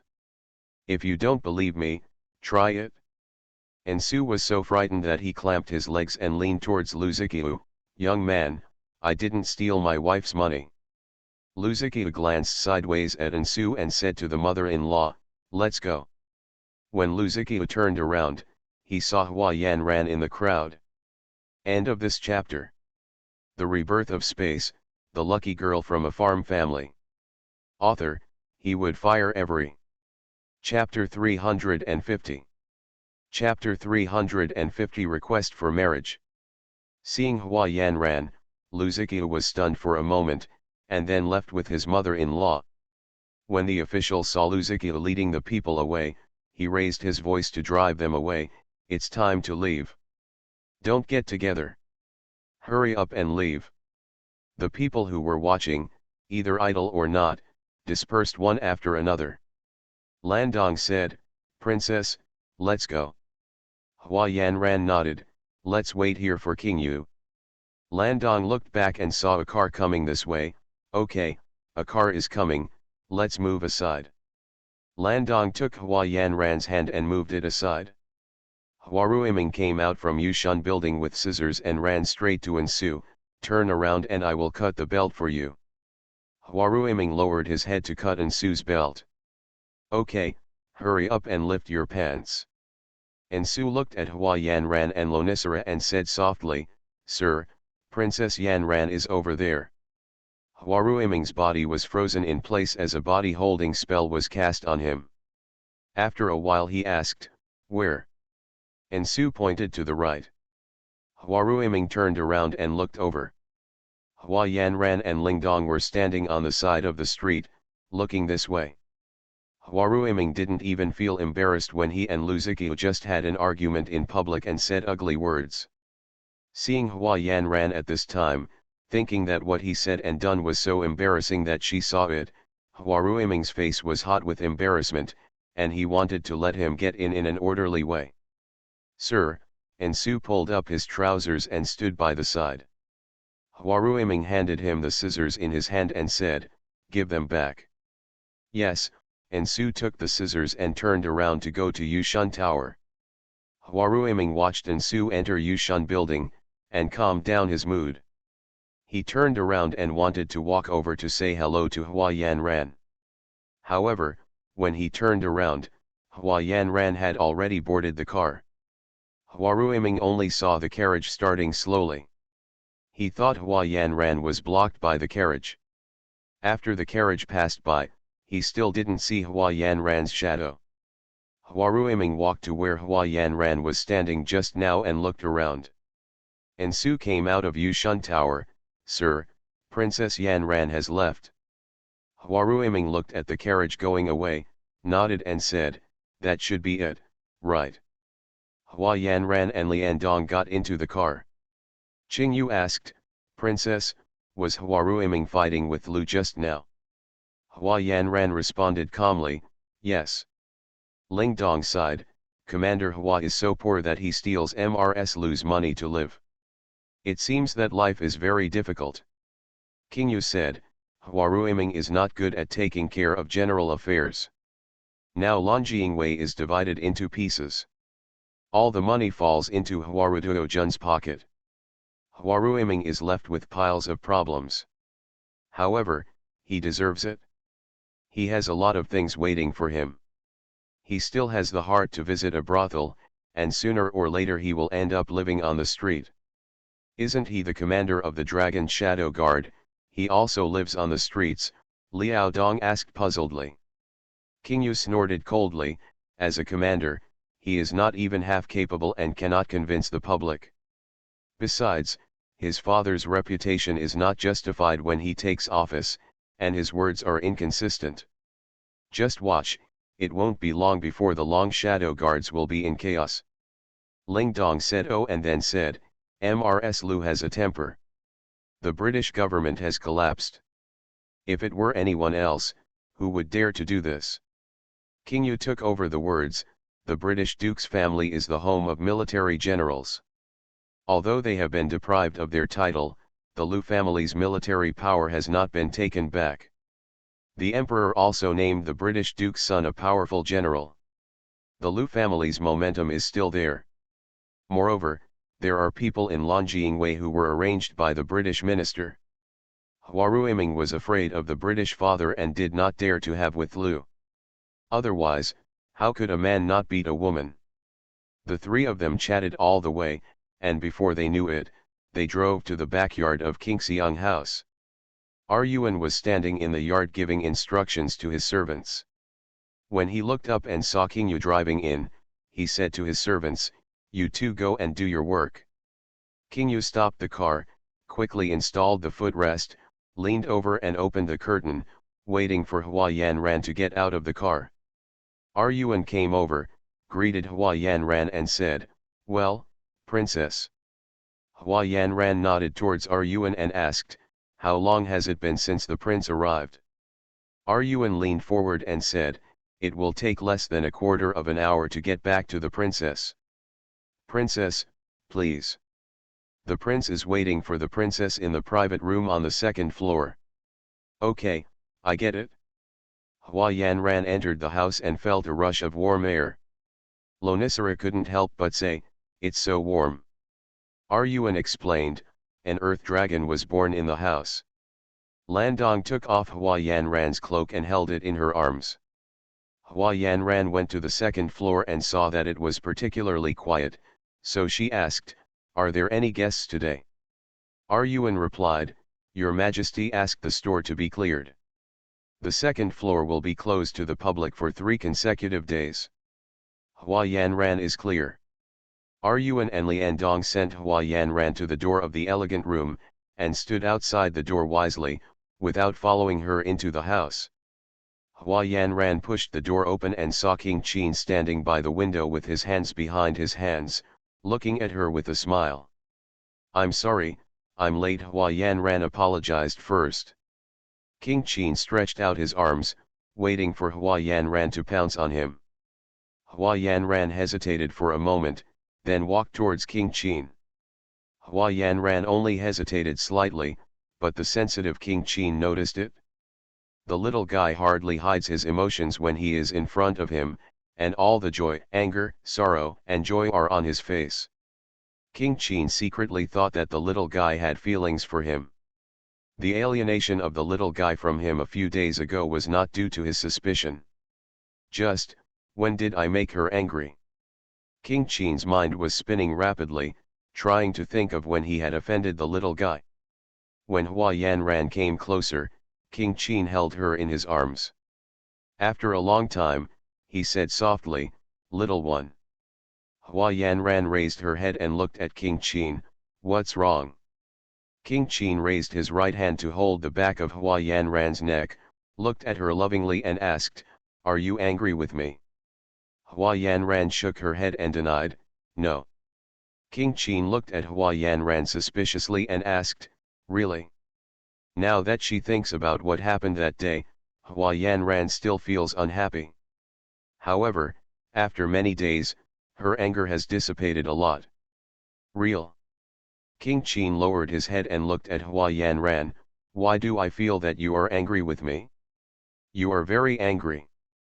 Having been exposed by the king of Qin, he turned his head aside with a guilty conscience, not daring to look at the king of Qin. King Qin reached out and lifted Hua Yanran's chin, raising her head to face him. "I'm right, are you angry with me? And you've been angry for several days, right?" Being pointed out by King Qin, Hua Yanran stopped pretending, raised her hand to block King Qin's hand, turned around and walked to the soft couch to sit down. King Qin chased after Hua Yanran and sat next to Hua Yanran. He leaned over and asked, "Xiao, it's not like this. We have a word in advance. If there is anything, we can't keep it in our hearts. Moreover, we have agreed not to stay angry for the rest of the night." Hua Yanran lowered her head and said nothing, clasping her hands on her lap. King Qin lowered his head, letting Hua Yanran's eyes meet his, and said warmly, "Xiao, do you know that you are wrong?" Hua Yanran pouted and said angrily, "I'm so angry that I don't remember anything." King Qin stretched out his hand to hold Hua Yanran in his arms, lowered his head and asked, "Tell me, why are you angry?" Hua Yanran looked at King Qin and buried her head in his arms without saying a word. King Qin looked down at the head that was hiding in his arms, and couldn't help but curl up the corners of his mouth. Even though the little guy was angry, he was still very dependent on him. King Qin said warmly, "Why didn't I tell you when I went to the altar?" Hua Yanran shook her head, "No. Are you angry that I didn't visit you? I have a conscience. Before I went to the altar, I went to Wutong Lane every night, but I didn't see you every night. I thought you were busy." Hua Yanran continued to shake her head. King Qin lowered his head and asked, "Then tell me, what are you angry about?" Hua Yanran sat up straight, looked at King Qin and asked, "Why are you dating Suzaiwan? You are still smiling at her, hum." King Qin was stunned for a moment, then smiled and hugged Hua Yanran into his arms again. "So it's because of this. Are you jealous?" Hua Yanran struggled to sit upright from King Qin's arms. King Qin used a little force on his hand and hugged Hua Yanran tighter. "Little guy, I didn't go on a date with her. That day I made an appointment with Zhang Si to discuss something, and she saw it, and she took the initiative to follow me to the restaurant to see me. Don't make excuses. I saw you smiling at her with my own eyes. You promised me not to smile at other women. Really? I smiled at her? Impossible. Are you dazzled? How could I smile at her? Ever since I was a child, I didn't like her. It's impossible to smile at her. It must be your dazzled eyes. Wrong. Hua Yanran was told by the king of Qin that she had no idea. Am I wrong? King Qin nodded heavily. Yes, you must have read it wrong. In the whole capital, the person I least want to talk to is Su Ziwen. How could I smile at her? Isn't she the princess? Why don't you want to pay attention to her? There is no reason, I just don't like it. If I don't like it, the reason why I made an appointment with Zhang Si that day was because Yuan Wenchen, the nephew of Zhang Si's grandmother Mrs Yuan, was the minister of Taipu Temple. The incident of Lu Zixun was all thanks to Zhang Si. So I invited Zhang Si to a small gathering at Chang'an restaurant. After Zhang Si arrived, Su Ziwen left. King Qin's words successfully diverted Hua Yanran's attention. Hua Yanran nodded slightly and said, so that's it? Seeing that Hua Yanran was not bothered by Su Ziwen, King Qin breathed a sigh of relief. Hua Yanran has never understood why Lu Zixun was a gambler. There must be someone in the know who knows that he is a gambler, so why would he leave the procurement matter in his hands? It turned out to be the plan set up by the king of Qin. King Qin continued, by the way, Ruan Chu found out that the maid Manking next to Su Xian turned out to be from the Shangguan Palace. Hua Yanran looked at King Qin in surprise. Have you also found out? What, did you find out too? Hua Yanran nodded. Yes, I found it. There was a fire in Wei Lane that day. It was Feng Xinming who discovered my people and burned the house down. King Qin nodded. I told Li Tao about Man Cheng. Li Tao's traveling gang is already checking the whereabouts of Feng Guangshen's family. If nothing goes wrong, a letter should be delivered back in the next 2 days. Okay, I'm also asking someone to check on the situation in the government. There was a knock on the door. Hua Yanran jumped up, stood up and sat on the brocade stool on the side. King Qin glanced at her and shouted, come in. Yuan came in, bowed and said, Your Majesty, Princess, it's dinner time. Should we serve the food now or later? King Qin looked at Hua Yanran and asked, eat first. Hua Yanran nodded, and King Qin ordered, put the food on the table. Yuan left. After a while, Yuan led the people to bring the food in, laid out the food, and then left knowingly. Hua Yanran smiled and said, Yuan is very sensible now. The king of Qin handed the chopsticks to Hua Yanran. He is afraid that he will be punished to go to Longzi again. Hua Yanran smiled but said nothing. In the palace, after several prime ministers exited the imperial study, Eunuch Gao walked up to the emperor and said, Long live my lord, Princess Qing'an has been waiting outside for 2 hours. The emperor put down the book in his hand and looked up at Eunuch Gao. Why are you here again? How many times has she returned to the palace this month? Eunuch Gao leaned forward and said, it's the 6th time to return to Long live lord. The emperor sighed and said, I thought she was smart. I declined her many times, but she still came. Eunuch Gao stood by the side and did not respond. The emperor stood up, walked to the side and sat down on the dragon couch, and said, let her come in. Eunuch Gao turned around and said to the young chamberlain, Princess Suanqing'an has an audience. Eunuch Gao walked over and handed the warm tea to the emperor. The emperor took the teacup and took a sip of tea, then returned the teacup to Eunuch Gao. Qingyan's heart has never been set on Ziwen. It's not like Qingyan doesn't know it. She is only Ziwen's daughter. Why can't she figure it out? Eunuch Gao leaned forward and said, I'm afraid the eldest princess won't be able to defeat Princess Ziwen. The emperor wanted to say something more, but he stopped when he saw the chamberlain leading Princess Qing'an in. After the eldest princess of Qing'an came forward to greet her, the emperor gave her a seat. After some pleasantries, the eldest princess said bluntly, "Your Majesty, I have a request when I enter the palace this time." The emperor nodded slightly and said, "Sister, please speak." The eldest princess felt a little frightened when she saw that the emperor had no expression on his face and could not see any joy. But he still mustered up the courage to say, "The child Xiwen has been watched by the emperor. He has been sensible and well behaved since he was a child, and he is also well educated. Xiwen likes the king of Qin. These two children have reached the age of marriage. I want to invite him." The emperor granted marriage to these two children. The emperor waited for Princess Qing'an Chang'an to finish speaking, and then said slowly, "I can't help you with this matter." The elder Qing'an looked up at the emperor and asked, "Why? The emperor does not like Xiwen? Do you think my Xiwen is not good enough and is not worthy of the king of Qin? Xiwen is the princess who the emperor has grown up watching. This position was bestowed upon me by the emperor himself." The emperor said calmly, "It doesn't matter anything else, Qinjian has someone in his heart." The eldest princess of Qing'an blurted out and asked, "Who?" "That girl from the Hua family." The emperor did not hide anything and nodded in agreement, "Yes, Qinjian's heart is for Yan Ran. Qinjian has already told me about this." Princess Qing'an said, "Your Majesty, you are Xiwen's uncle. Can't your Majesty help Xiwen in this matter? Your Majesty also knows that I only have a daughter. Seeing her asking for nothing, I feel sad." The emperor frowned slightly and said, "Sister Huang, why are you doing this? Qinjian's heart is not with Xiwen. Does the emperor still know Qinjian's temper? No one wants to force him to do something he doesn't want to do.